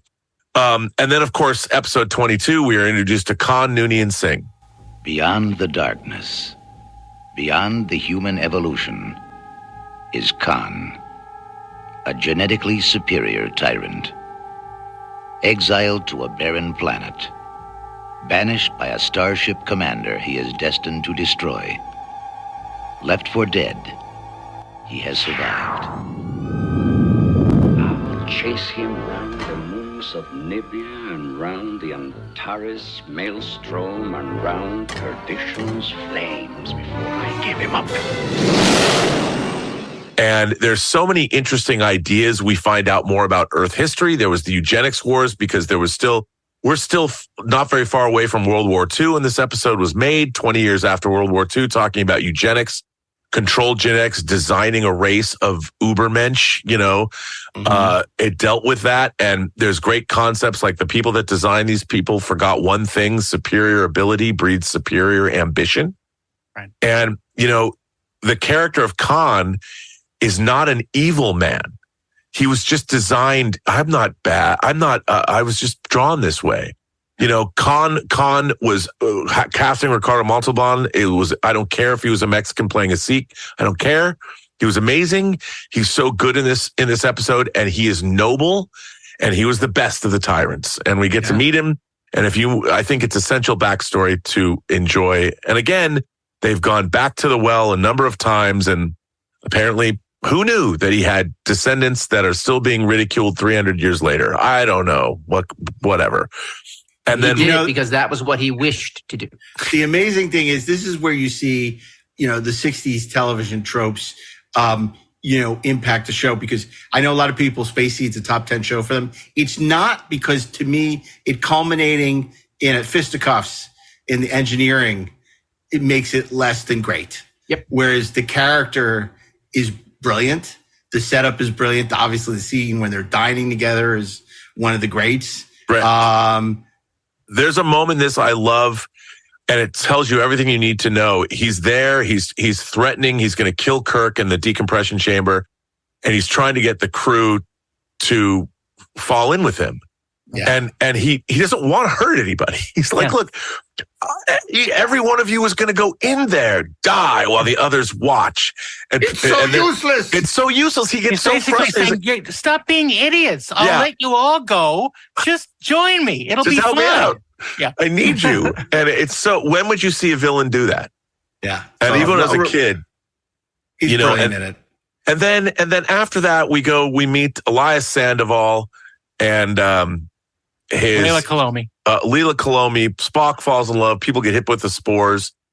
And again, a great episode about a group of people that wanted to go out, set off on their own, create a beautiful paradise of a colony.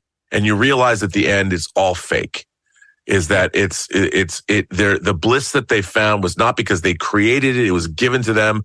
They took a bunch of drugs, man. What's funny is it's really the good version of the way to Eden. A bunch of hippie dippies are trying to find a place, of the hippie movement. And they have no clue what they're doing, and they settle down and they get sportified and almost like ruin everything for everybody because they had no clue what they were talking about. And they were like the Texas Chainsaw Massacre, but completely different. Another great ending when Kirk says, "Another dream that failed. There's nothing sadder." Right. I mean, there was some banging writing on these shows. Mm-hmm. And then you jump from this side of paradise to Devil in the Dark. One of the great horror monster episodes ever, when you realize that don't judge a book by its cover. When I was a kid, this episode scared the fuck out of me. There's a guy named Schmitter who gets verified. I never heard of a man named Schmitter. A man named Schmitter. And I got to tell you, man, this episode was terrifying. And yet, as scary as it was, when I was a kid, when Spock and Kirk were in the room together with the Horda, I was so scared. Every time I watched this episode, I got scared. Every time. That commercial break, amazing. Amazing. Yeah. And again, don't judge a book by its cover. Yeah, that they demonize this monster because it's ugly and it's killing our people. And then we learn it's a mother protecting its children. What a great Yeah, like nobody on listening to the show has ever seen Devil in the Dark. So what a great reveal.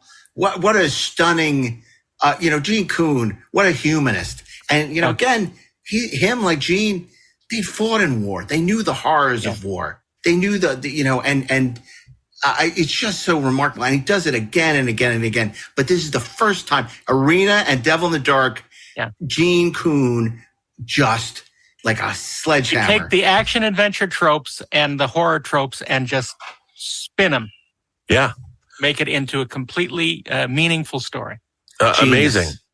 And then, of course, episode 26, Errand of Mercy. We meet the Klingons for the very first time. And again, what Star Trek did, don't judge a book by its cover. You meet the Organians. It seems like a nice, call it, I don't know, 6th, 15th century place, like in Spain or something, halfway between Spain and Greece. And that's what they could get on the back lot at Desilu, at the 40 acres. And but it's still really interesting. And then the Klingons come down, and they want war is about to break out. And they want the planet, the Federation, their ship, the Enterprise had to pull out, so Spock and Kirk are marooned. And again, the Klingons are introduced as a respectable race. A respectable race for their culture. They are absolutely the equals of the Federation, just like the Romulans. And they introduce John, is it Kalikos or Kalikos? Kalikos. John Kalikos as Kor. What a performance. I mean, you love this guy, even though, and Kirk is, what's so great is this is like a World War II spy thriller. Yeah. The Nazis have come in, they're in an outpost somewhere, it's like neutral territory, Casablanca, whatever, and Kirk and Spock are undercover, and you see this relationship between Kor and Kirk develop, and they like each other. Yeah. They respect each other, and you're watching these two adversaries go mano a mano, and it's great. That could have been a movie. It was great, and it's so, and Shatner is so good in this episode and then Kirk and Spock because are going he's pissed. It's always great when you see he has to be the diplomat, but he has a really hard time keeping his temper under control, which is sort of like Bill. Yeah. It's like, it's really great. There's a lot of Shatner in that performance where it's just like, he's doing the half bow, the fake, yeah. And you can tell he's just like, these fucking Organians. And it's so funny because by the end of the episode, the Klingons, Kor and Kirk are both frustrated by this guy. Right. Aelborn, he's such a. Well, that was the original title of the episode, Those Fucking Organians. Yeah. He's so frustrated by them. And then you get the killer reveal at the end of this episode is that these people they were never in any danger because they're these incredibly advanced beings of energy that why they've taken on this form and are hanging out on this planet. Maybe it's because that's the way they want to experience life because they live forever. Who knows? Yeah. But then you realize that I love the idea that these characters, there's one scene in this episode where one of the secondary, there's a psychic member of the city council. Yeah, the really old guy. And he says something. They've done something wrong. These people they've committed violence. Yeah. And I remember as a kid watching for the first time going, how does he know that? And like, why is he so upset by this? And what's going on? And it tells you something's off kilter.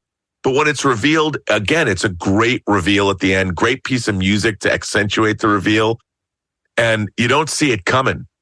I mean, we've said it 100 times on the show, and we'll say it again. The fact that they're both arguing for the right to wage war, and then Kirk, finally realized, what the hell am I doing? It's so great. And it's so, the level of writing, the level at which the show is operating. So when you dismiss it as styrofoam rocks and, theatrical acting, you do it at your own peril because the level at which the show was working is so above most anything today, in a world in which this kind of storytelling was frowned upon. It was inventing its own rules. Yep. And it's extraordinary. And another thing, too, even Kor has to reluctantly admit, maybe we shouldn't go to war. I mean, that's kind of dumb. But then he stops himself and he's like, yeah, but it would have been glorious because he's a Klingon, and he does it in a way where he knows it's ironic and he knows the whole thing is probably stupid. Yeah. But and then of course, if that, well, okay. After that, I won't even start. Let's just say we get one really terrible episode of Star Trek. Because we know you're an apologist for the alternative. It's a terrible episode. It just has a really cool beginning. It's just weird. I liked it. But then the last 2 episodes of the season, the penultimate episode is one of the great episodes of science fiction television ever. City on the Edge of Forever, famously originally written by Harlan Ellison, even though it was heavily rewritten. But it's still one of the great time travel love stories. If you thought Somewhere in Time put a tear on your face, come on. This was the original, the greatest time travel love story in Star Trek history that they still keep going back and mining. And also, again, a really interesting alien civilization that it was, as a kid too, it was something that always stuck with me. Like, who built this thing? Who built this time portal? Because the time portal was sentient and it was proud of what it was doing. It's like, look what you can do. I can send you everywhere. I mean, don't you want to use me? I've been here since before your sun burned hot in the sky. No one's used me, but I'd sure like to show you something. And except I need new 9-volt batteries because they've gone dead. Yeah. Can you change the rate at which you show us the history? Well, no. No, I can't. And by the way, he's not an ambulatory brass from CSI either. It was actually a ruin that was stuck in place. They didn't go back and retroactively go back to Harlan Ellison's original script because that would be cool. Oh, wait, what? Huh. Anyway, and then our final episode of the first season of Star Trek. I don't even dignify that with the... I mean, it's so misguided in almost every conceivable way, And it's now the Guardian can go anywhere. This should just be sacrosanct. Nobody should touch City on the Edge of Forever. No, but they did. Nobody did, in my mind. That's right. Then we get to episode 29, the final episode of the first season. Again, a really scary premise. They beam down to a planet and it turns out the entire, a la Invasion of the Body Snatchers, the entire population has been infected by what is essentially a disembodied brain where different neural parasites. What is brain? That have infected. Truly, look, it might look like plastic fake vomit that you get at a party supply store. But, the first time I saw this, it scared the heck out of me. And these things come and sting you on the back of your neck, which was something that happened a lot in the 60s, apparently. I used to have the 1976 Star Trek calendar, which had the picture of them all with the creepy parasites on the wall with the phasers. Yep. Even that creeped me out. I'm like, I couldn't look at that calendar. I'm like, ooh. And the idea that this thing was a hive mind or a hive brain and that it just traveled around the universe and made people build them ships so they could go to another planet and infect the population there. That could have been instead of the Borg at the end of season 3 of Picard. There's another villain you could have done. Yeah. Where did that and what did it want? And did it ever get to its destination? And if it did, what happened then? Know. Ooh, good questions. I don't know, because it was going David somewhere. Mack write a novel about it? I'm sure there's a novel, Rob. No, but if anybody does write a novel about that, I want to see it. There you go. There's 76. What's Darren? That's a 76 calendar. Oh, look at that. That's the image that you're still scared of. Yep. I'm still scared to this very moment. I'm still scared. Well, you know what was? It was the sucking noise. It was. Yeah. And that's those long kisses. John sucking sound you hear? Is it an Indian slime devil? Well, so there you go. Another thing people don't realize, doing sound in the analog era and reinventing the sound design, extraordinary what they were doing back then. Now with Pro Tools and digital, it's you can't compare. It's like it's so much easier. This episode was a creepathon. Kirk's brother Sam died. Right. Spoiler alert, Strange New Worlds fans. Yeah, I know. Terrible. You mean the Guy Fleekman of Star Trek? Exactly. Yeah. He's totally Guy Fleekman. I'm sure someone's, let's make him like the guy in Galaxy Quest. Because he looks that way and he acts that way. But you know what? I would like to see more of it. I know. But so that was the first season of Star Trek, and it was amazing. Amazing. So say we all. So say we all. Now, I got a question before we get to honorary mentions, before we reveal our number one Star Trek season of all time. I got to say, can this just be the holiday special? Can we divide this episode up into multiple parts? We're committed and just now. say we're done? No. Oh, No. Jesus. No. I think the others will be shorter because they don't deal with full seasons.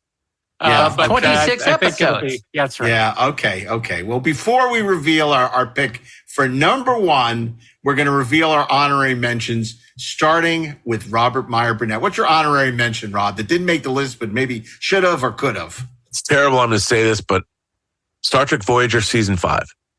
Star Trek Voyager Season 5. Just tell us some of the highlights. Why that Star Trek Voyager Season 5, I think it has episodes like Timeless, which is a pretty great episode. Bride of Chaotica. This is no ordinary mission. What was that? No ordinary ship. Captain Proton, surrender! Not a chance. And no ordinary crew. Ha! You're no match for Arachnia. It's a fantasy gone wild. Power the death ray! But the danger Incoming. is all too real. We're going down! On the next Star Trek Voyager. Which I know is a great episode. Yeah, I think it's a great Dark Frontier. Course Oblivion, which I always loved, is a good episode. But I think these episodes all sort of flow into each other, ending with Equinox Part 1, which is an interesting story. But I think that this is more along the lines of what Voyager is a very schizophrenic show. And to be honest, I didn't watch the entire thing when it was originally airing. And it wasn't until the 1-2 punch of John Altman and Brian Fuller who encouraged me to go back and really watch episodes. And they both told me what some of their favorite episodes were. And I enjoy them. I love the cast, even though they're kind of copies of copies of copies. And I really think they're a great cast. And when the show was firing on all cylinders, I mean, some of my favorite Star Trek, Blink of an Eye. I love that episode. I really like Year of Hell, even though it shouldn't have been reset. There's a lot of really good stuff in Voyager, but it's so inconsistent. Yeah, it's interesting because Voyager is a show that has a huge fan following. I think it's largely from people who were kids when it was on. Right. It grew up. It was their show.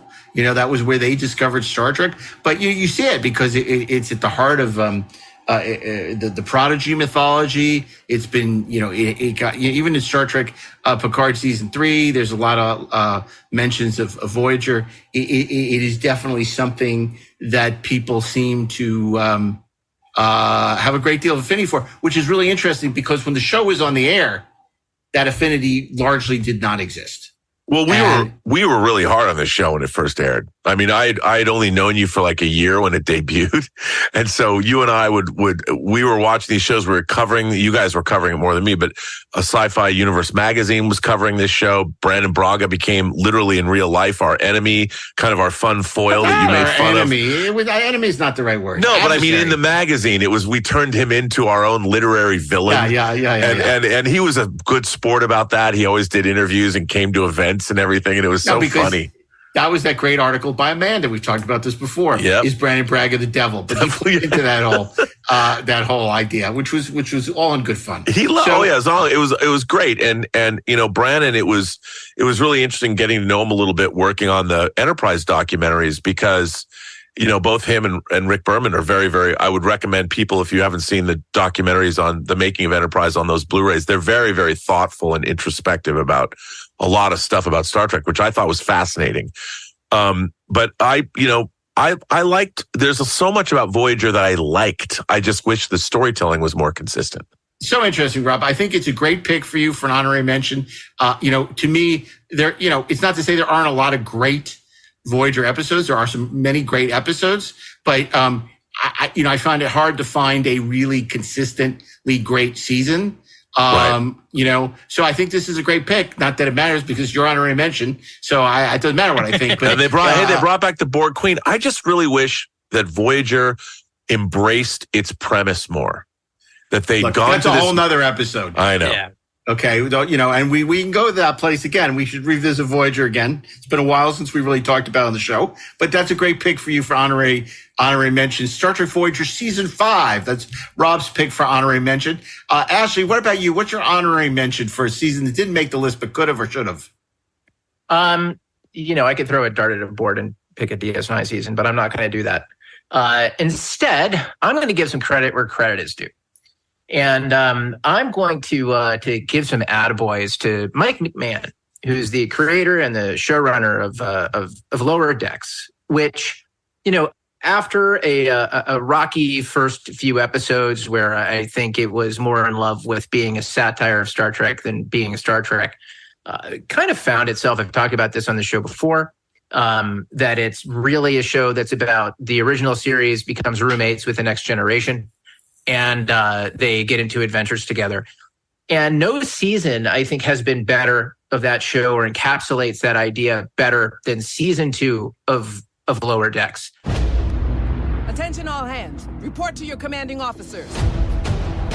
We have to work together. Look alive, people. Our lives will be on the line. But we are Starfleet and we never back down from a challenge. Oh, and the ballroom dancing competition will have to be postponed. Nothing ruins breakfast like a work assignment. I smell adventure. Every ship in the fleet depends on officers like us to do those million little things that keep the ship going. Freaking radiation! Collecting weird space crap is part of the fun of Starfleet. Brace for impact! I'm okay. It's just a fracture. Just? Oh, God, I can't even look at it. No! I got blown up. That's Starfleet. I think we're in trouble. This is not good. You will be assimilated. Can't have that.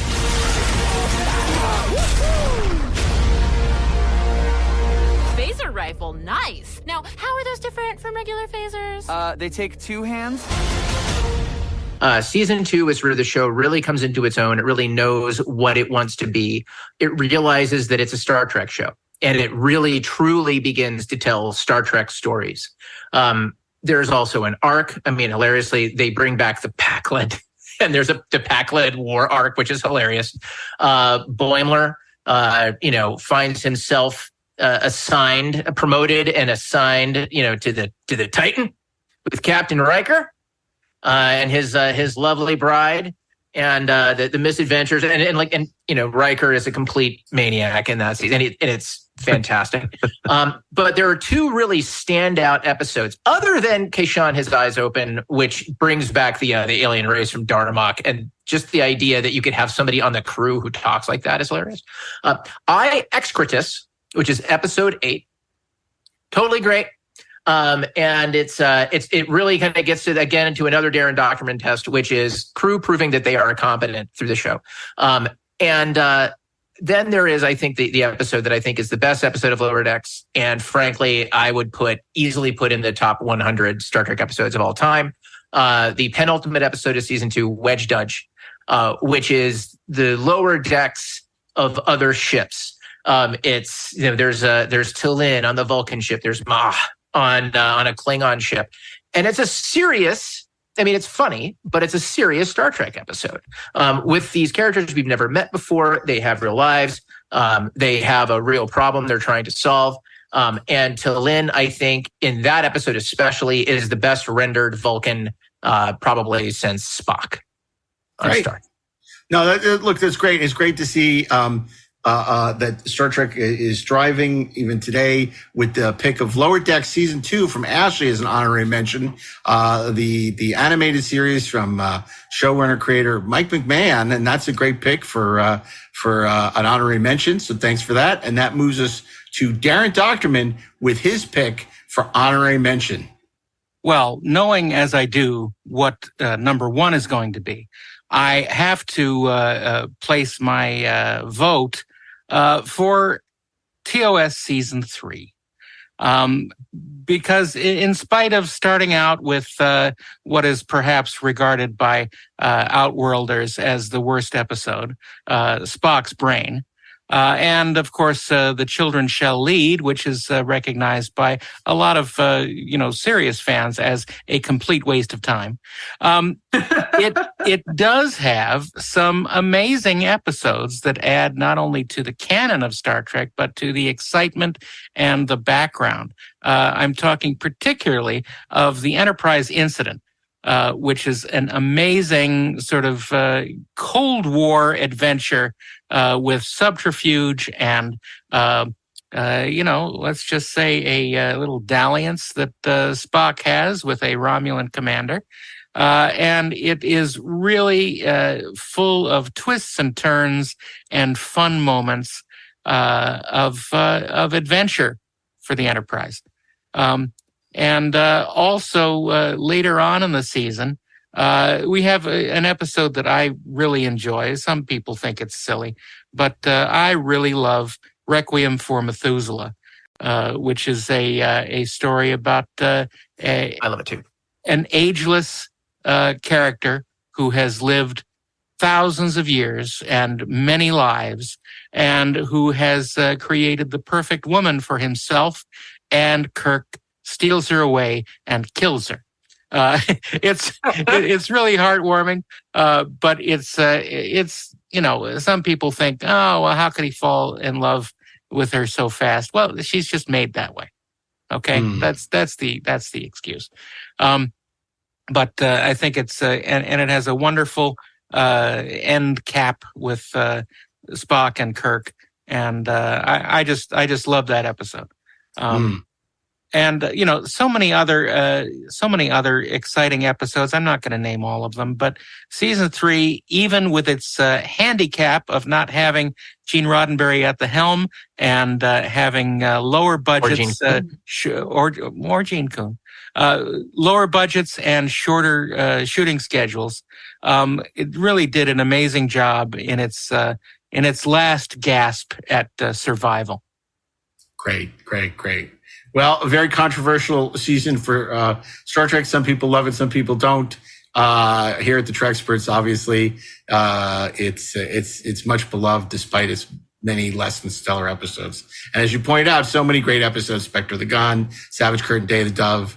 A great pick from Darren Dochterman for honorary mention, which leads me to pick my honorary mention, which is for the best Star Trek season that could have or would have made the list, and that's Orville Season 3. No, it's not Orville Season 3. I nearly signed off. No, it's well, I got to tell you, this was actually a tough one. There's a lot of great seasons that didn't make the list. I came very close to picking the animated series Season 1, because it's a show that doesn't necessarily get the respect that it deserves, and it had a lot of great episodes. But my pick ultimately was Enterprise Season 4.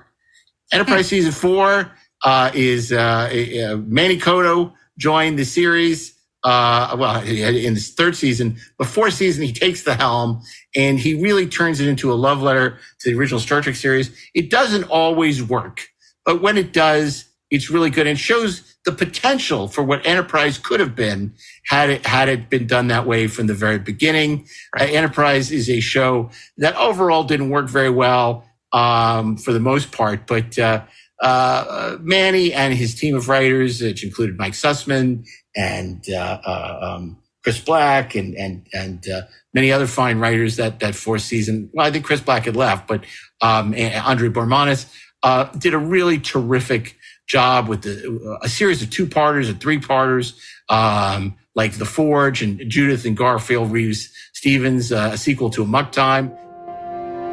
Admiral Maxwell Forrest's personal log. I've arrived on Vulcan hopeful that the High Command is finally ready to conduct joint missions with Starfleet. Admiral, the High Command will tell you its decision at the proper time. After all we've been through, I'd rather hear the good news from you. The High Command hasn't included me in their discussions. They're not telling their own ambassador to Earth what they're planning. Welcome to the club. Admiral, I know you find our reluctance to share technology and discoveries restrictive. I can think of a few stronger words than that. We don't know what to do about humans. Of all the species we've made contact with, yours is the only one we can't define. You have the arrogance of Andorians, the stubborn pride of Tellarites. One moment you're as driven by your emotions as Klingons, and the next you confound us by suddenly embracing logic. There's Observer Effect, which is sort of their prequel sequel to Errand of Mercy. There's the interesting musings on immigration with Terra Nova, not to be confused with Vinny Terra Nova. So many interesting episodes throughout there. Brent Spiner returns in the Augments.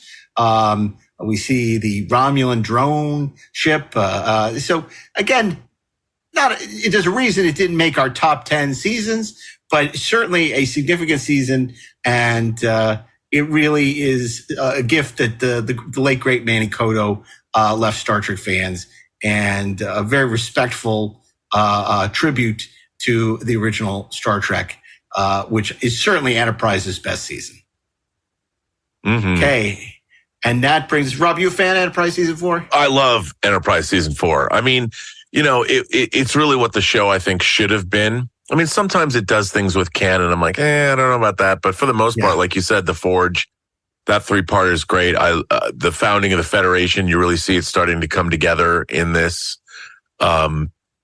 It's great. I mean, there's so many great, and I'll tell you something. I think Terra Prime and Demons is a great 2-parter, and Terra Prime, that's right, not Terra Nova. Terra Prime is a great 2-parter, and it should have gone out on that. But again, Peter Weller was a terrific antagonist in that episode. Episodes. But yeah, I mean, I think Enterprise Season 4 is quite good. There's a lot to love about Enterprise. Again, just inconsistent. Yeah. It's too bad, because that was a show, I think, which was running on fumes. And if that had been maybe a couple years later, is that a streaming service? if they had a couple years later come back and relaunched Star Trek with Enterprise, where they had more time and fresh eyes, I think it could have been a really interesting show. It wasn't a flawed concept; it was a flawed execution. Yeah, and forced on them by the network too. I mean, they had network interference, and the idea of if they had the whole first season like they wanted to take place on Earth, and you dealt with the machinations and made it like a cross between the West Wing and the Right Stuff, it could have been really, really amazing. Yeah, and I want to tell people, if you are a fan of Enterprise and you haven't checked out Rob Burnett and Roger Lay's Enterprise bonus features on the Blu-ray set, it's really terrific insight into the making of Enterprise, and I would definitely recommend you check that out. Yeah, and a shout out for the holidays. All the people, all the cast and the crew of Enterprise, especially Rick Berman and Brandon Braga, it started from the top. They really went above and beyond and gave us a lot of their time and insight. They were all great. Everybody was great. So thank you to them. You've given us, guys, a lot of your time, and we're about to reveal to you, if you haven't guessed already, what the #1 greatest season of Star Trek ever is. And Darren, if you'll do the honors and part the curtain on our number one pick. But since we're we're well into hour number 4, I think it's time the red hour. I think it's time to check out the tote board and sing a little song. When you walk through a storm, hold your head up. No, I'm not gonna. What? I don't even get that joke. From the Jerry Lewis telethon. What are you talking about? Oh, I don't know. I never watched it. And yet you I don't know. The Chabad telethon. Let's go to the tote. Yeah, that's right. I only watched Jerry Lewis on Wise Guy as Eli. All right, #1. Eli in Sternberg. Our endless list of the best seasons of Star Trek goes to, big surprise here, Star Trek, the original series, Season 2. Now, Darren, I got to ask you a question. Because, this is something when you hear people talk about the Godfather or Star Wars, they always say, oh, Godfather 2 is better than Godfather, or Empire Strikes Back better than Star Wars. They say, but the first one did it first. They went where no man has gone before, right? Absolutely. So are we right to put season 2 ahead of season 1? We are right to put season 2 ahead of season 1 because of its consistency. All but maybe 2 of the episodes are absolute great representations of Star Trek. You go down the list, and each and every one of them, again, minus a couple, are you said 2. What are those 2? A couple. Okay. One of those 2 is probably we'll get to it.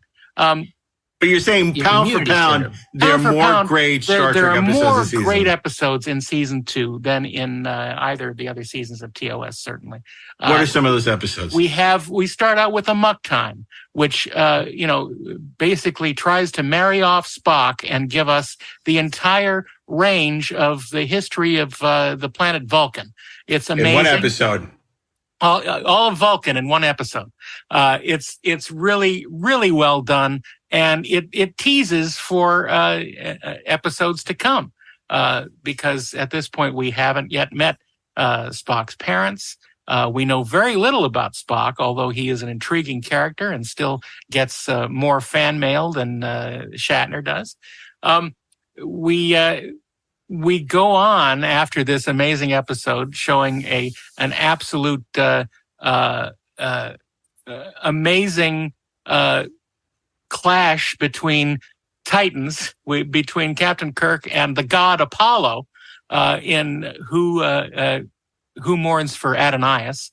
The answer is no one. No one does.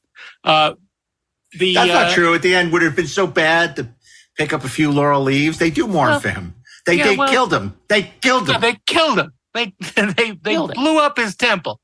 They blew it up, you maniacs. It's sad. It's really sad when Michael Forrest goes back on the... That's a very sad thing. He was a dick. Well, that's another one. People make fun. They say, the giant hands holds the Enterprise. What is more powerful than the ending of that episode where he goes back amongst the gods and because there's no room for worship anymore among his flock? So great. It's amazing. The ancient Greek gods were aliens. What an intriguing concept. Yeah. And it's so deftly handled, and it's fun. And Michael Forrest is great. Michael Forrest is wonderful, and he blasts Scotty with a wave of his hand, and that's great. The big fat fizzle head. We go on to The Changeling, which is another iconic episode. Captain's log, stardate 3541.9. The presence of Nomad aboard my ship has become nightmarish.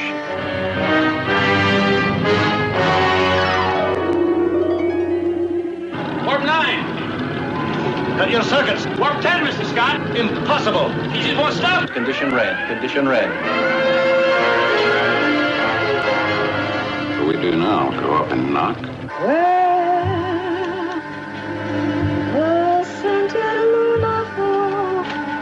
Mr. Captain. Governor, that mechanical beastie is up here. I felt like music. What is music? Keep away from that, Scotty! He's dead, Jim. Captain.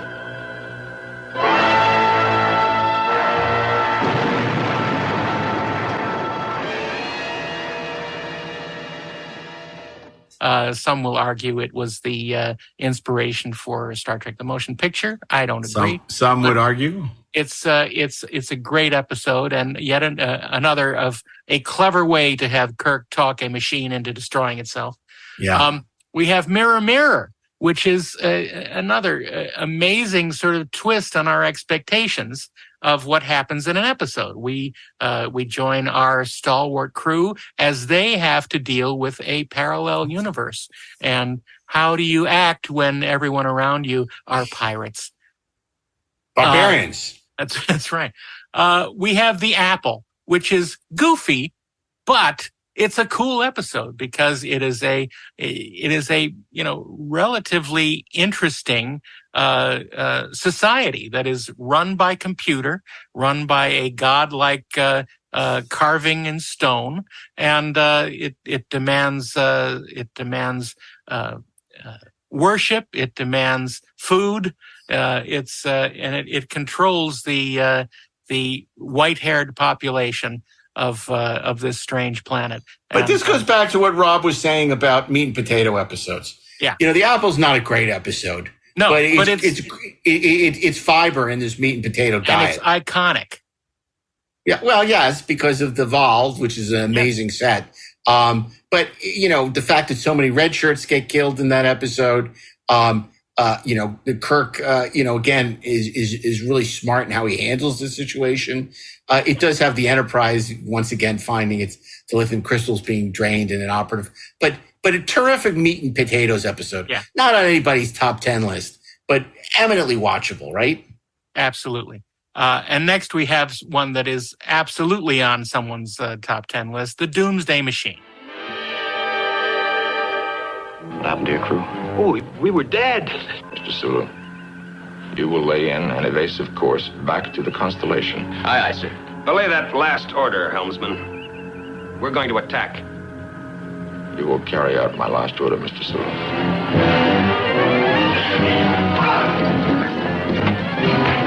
I am assuming command of the Enterprise. But I would advise against it.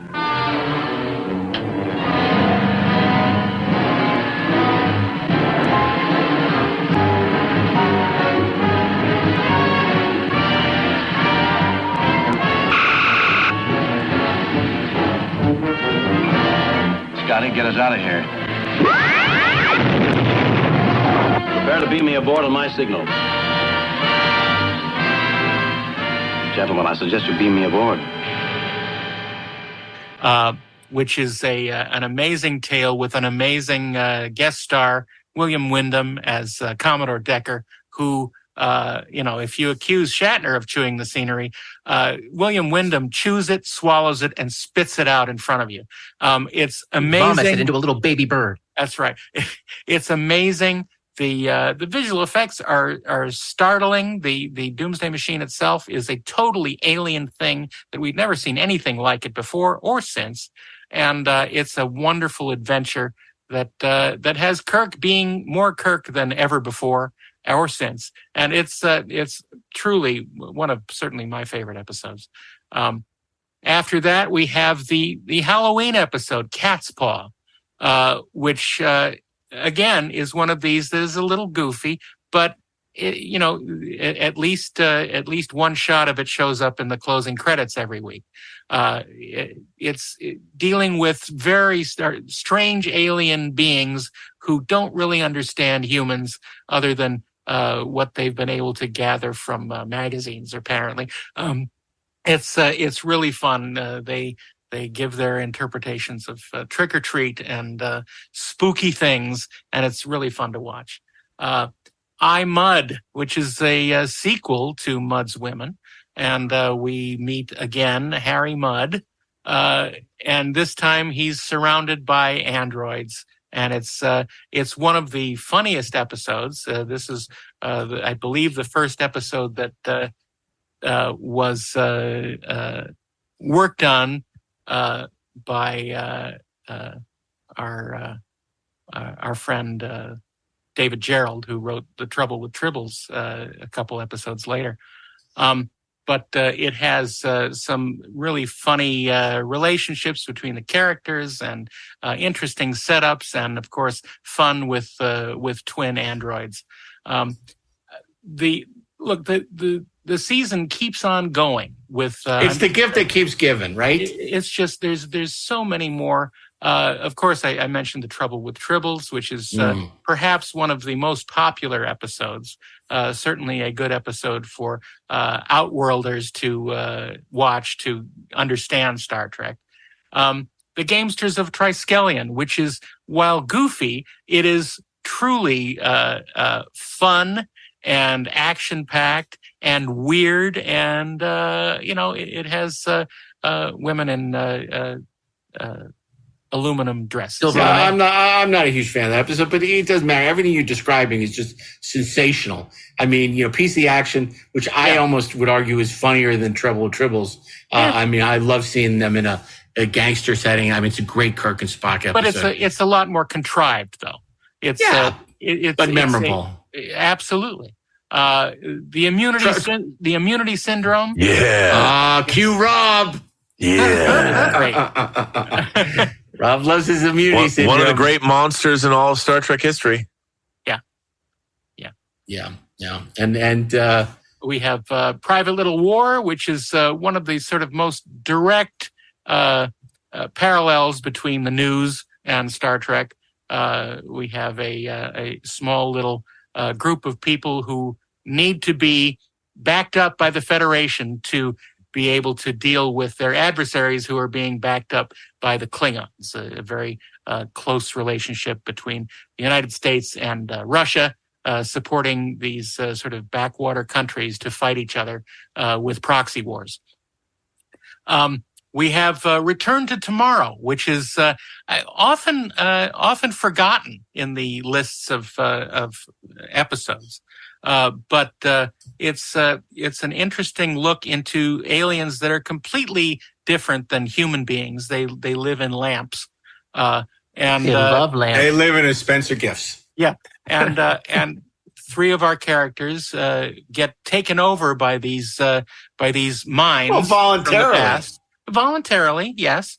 And it's an interesting experiment. It obviously has the amazing "Risk is our business" speech. Which is what makes this memorable. It's one of the things that make it memorable. And also when Sargon takes over Kirk's body, he prances around and says, "This is an excellent body." And it's hilarious. I love it. I know you can tell Shatner loves it. He's eating totally the scenery in that one. Yeah. Next, we have the. I was real lucky to get this one. That's right. Next, we have like the fat Scottish guy. We have the patterns of force of the space Nazis. You.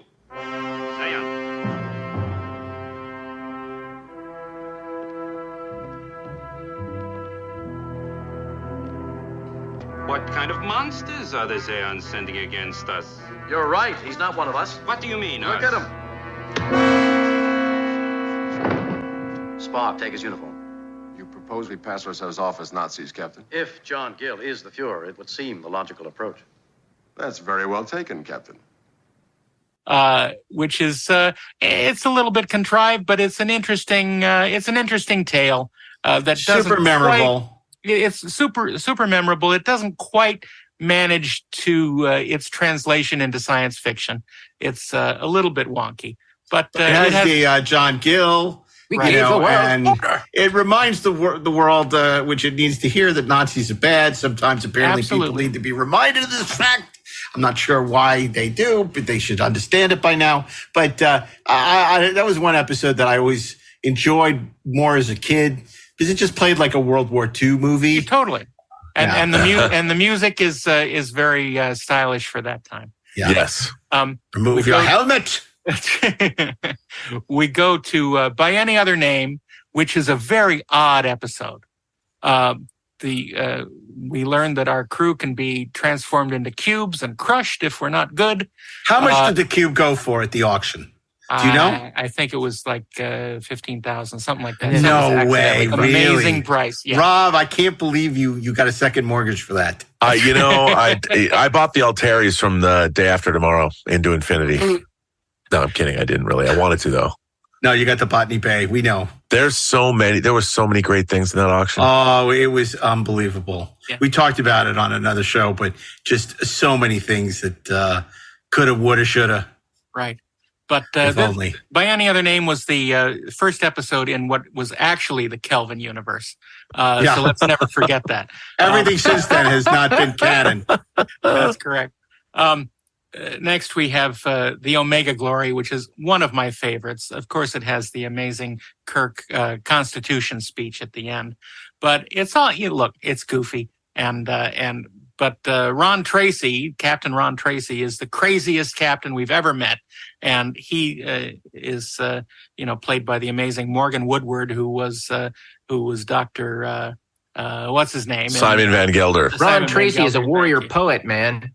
That's only because this has been 4 hours. You'd never forget the name Simon Van Gelder if this was the first hour. Yeah. This is absolutely true. Plus, Ron Tracy was Simon Van Gelder. I got a theory. I think that everything since By Any Other Name, never happened, that they actually did not turn the ship around, and it took 200 years to get to Andromeda. And so during which they slept and experienced somebody else's life. During which they were in suspended animation, and this is the dream. So everything that happens in By Any Other Name is not canon. It's been their dream, and they're just arriving in Andromeda now. And they're in the transporter buffer. They're in the transport buffer with the Relafir aliens. I would hate to think that the ultimate computer is part of their subconscious, because it's such a good episode, and you know, it is great, and it's more relevant than ever, isn't it, Darren? Absolutely. I mean, you don't let AI take over your ship, because it's stupid. You know, it may know how to operate things, but it doesn't know why. It's kind of like these self-driving Teslas. It's like for a little while it works really good. You can kick back in the chair, relax, read a book, and then suddenly it just blows up Commodore Wesley's fleet when you're not looking. And that's the problem with the M5. You just can't count on it to always work. It's just like auto drive. If a computer has a male voice, don't trust it. That's correct. It sounds like a Rob's rule of acquisition. No, think about it, though. Think about all the computers with male voices in the original series. That's a good point. Next, we have yet another iconic episode. If you have space Nazis, you can also have space Romans. We love it, but I don't know that it's iconic. I just think we love it. Captain's log, stardate 4040.7. We've run across one of the strangest examples of parallel planet development. What are we seeing? 20th century Rome? Don't move! It's been a long time since I've watched barbarians die in the arena. Fight, you poison-eared freak! Those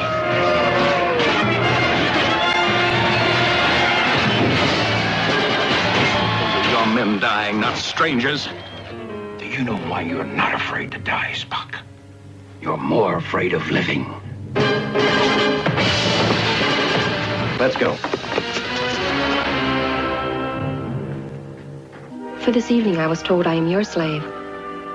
Command me.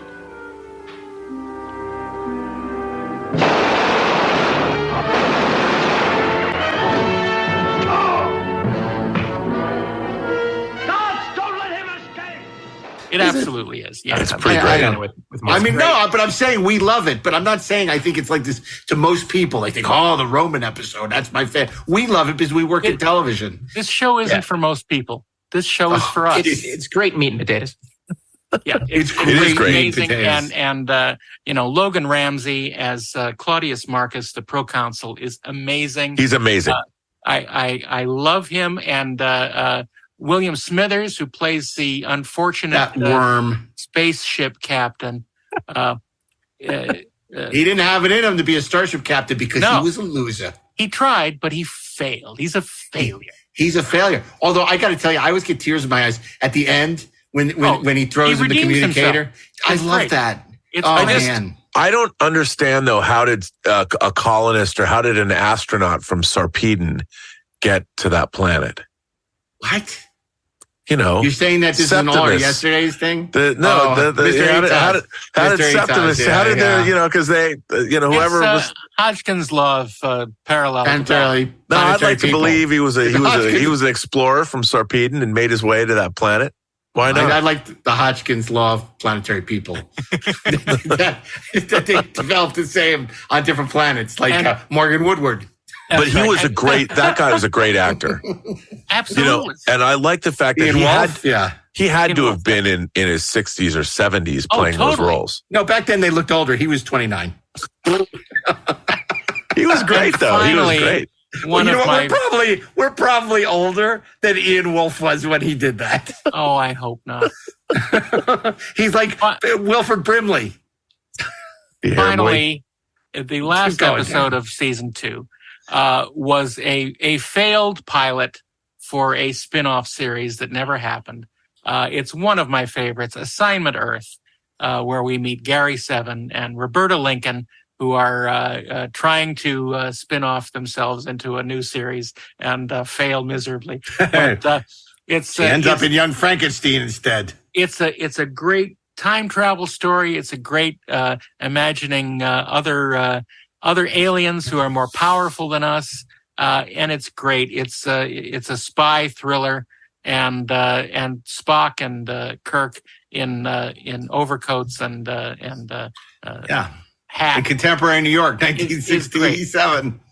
Yeah. It's wonderful, and I enjoy it so much. So much fun. And when I first got voice control over my computer and could dictate a letter, I dictated Gary Seven's ending letter in the episode. And that's why he's a Trekspert.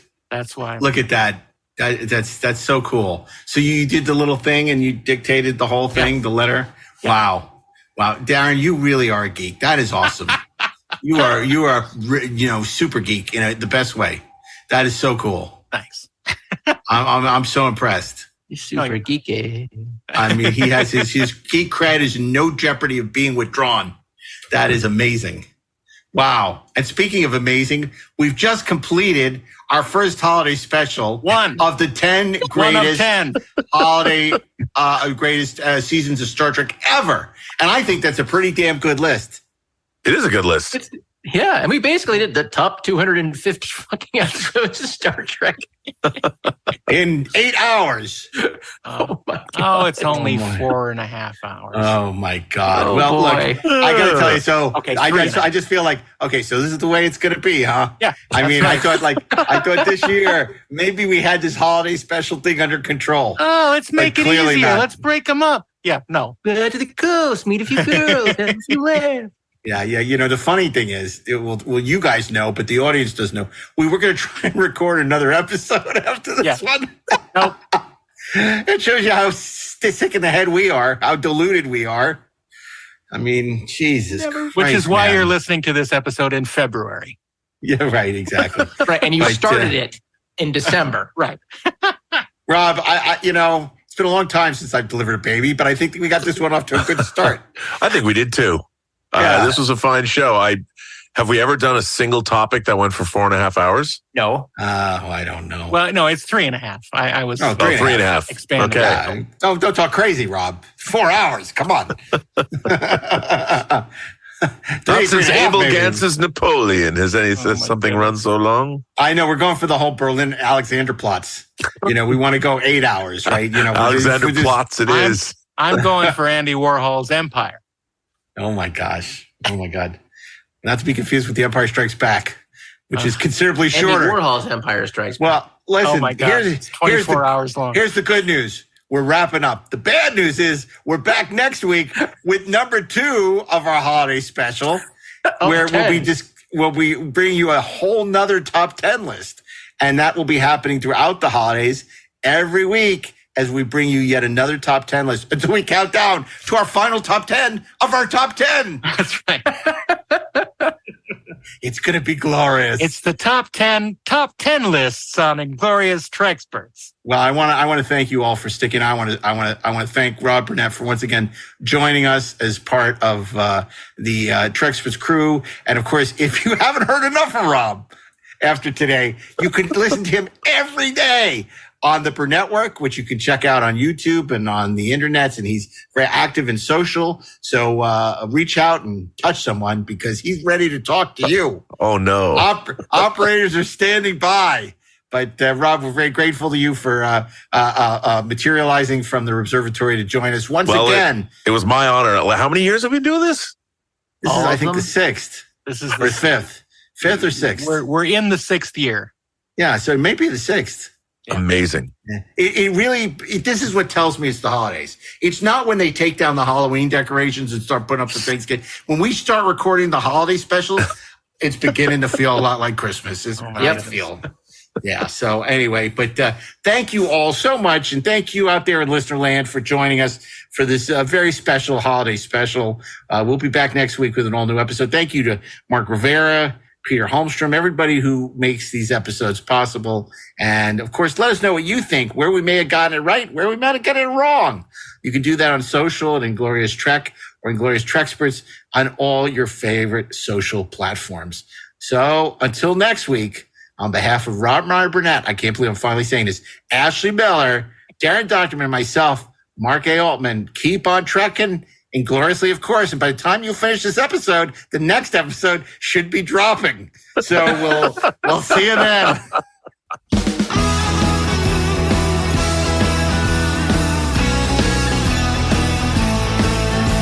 bells ring.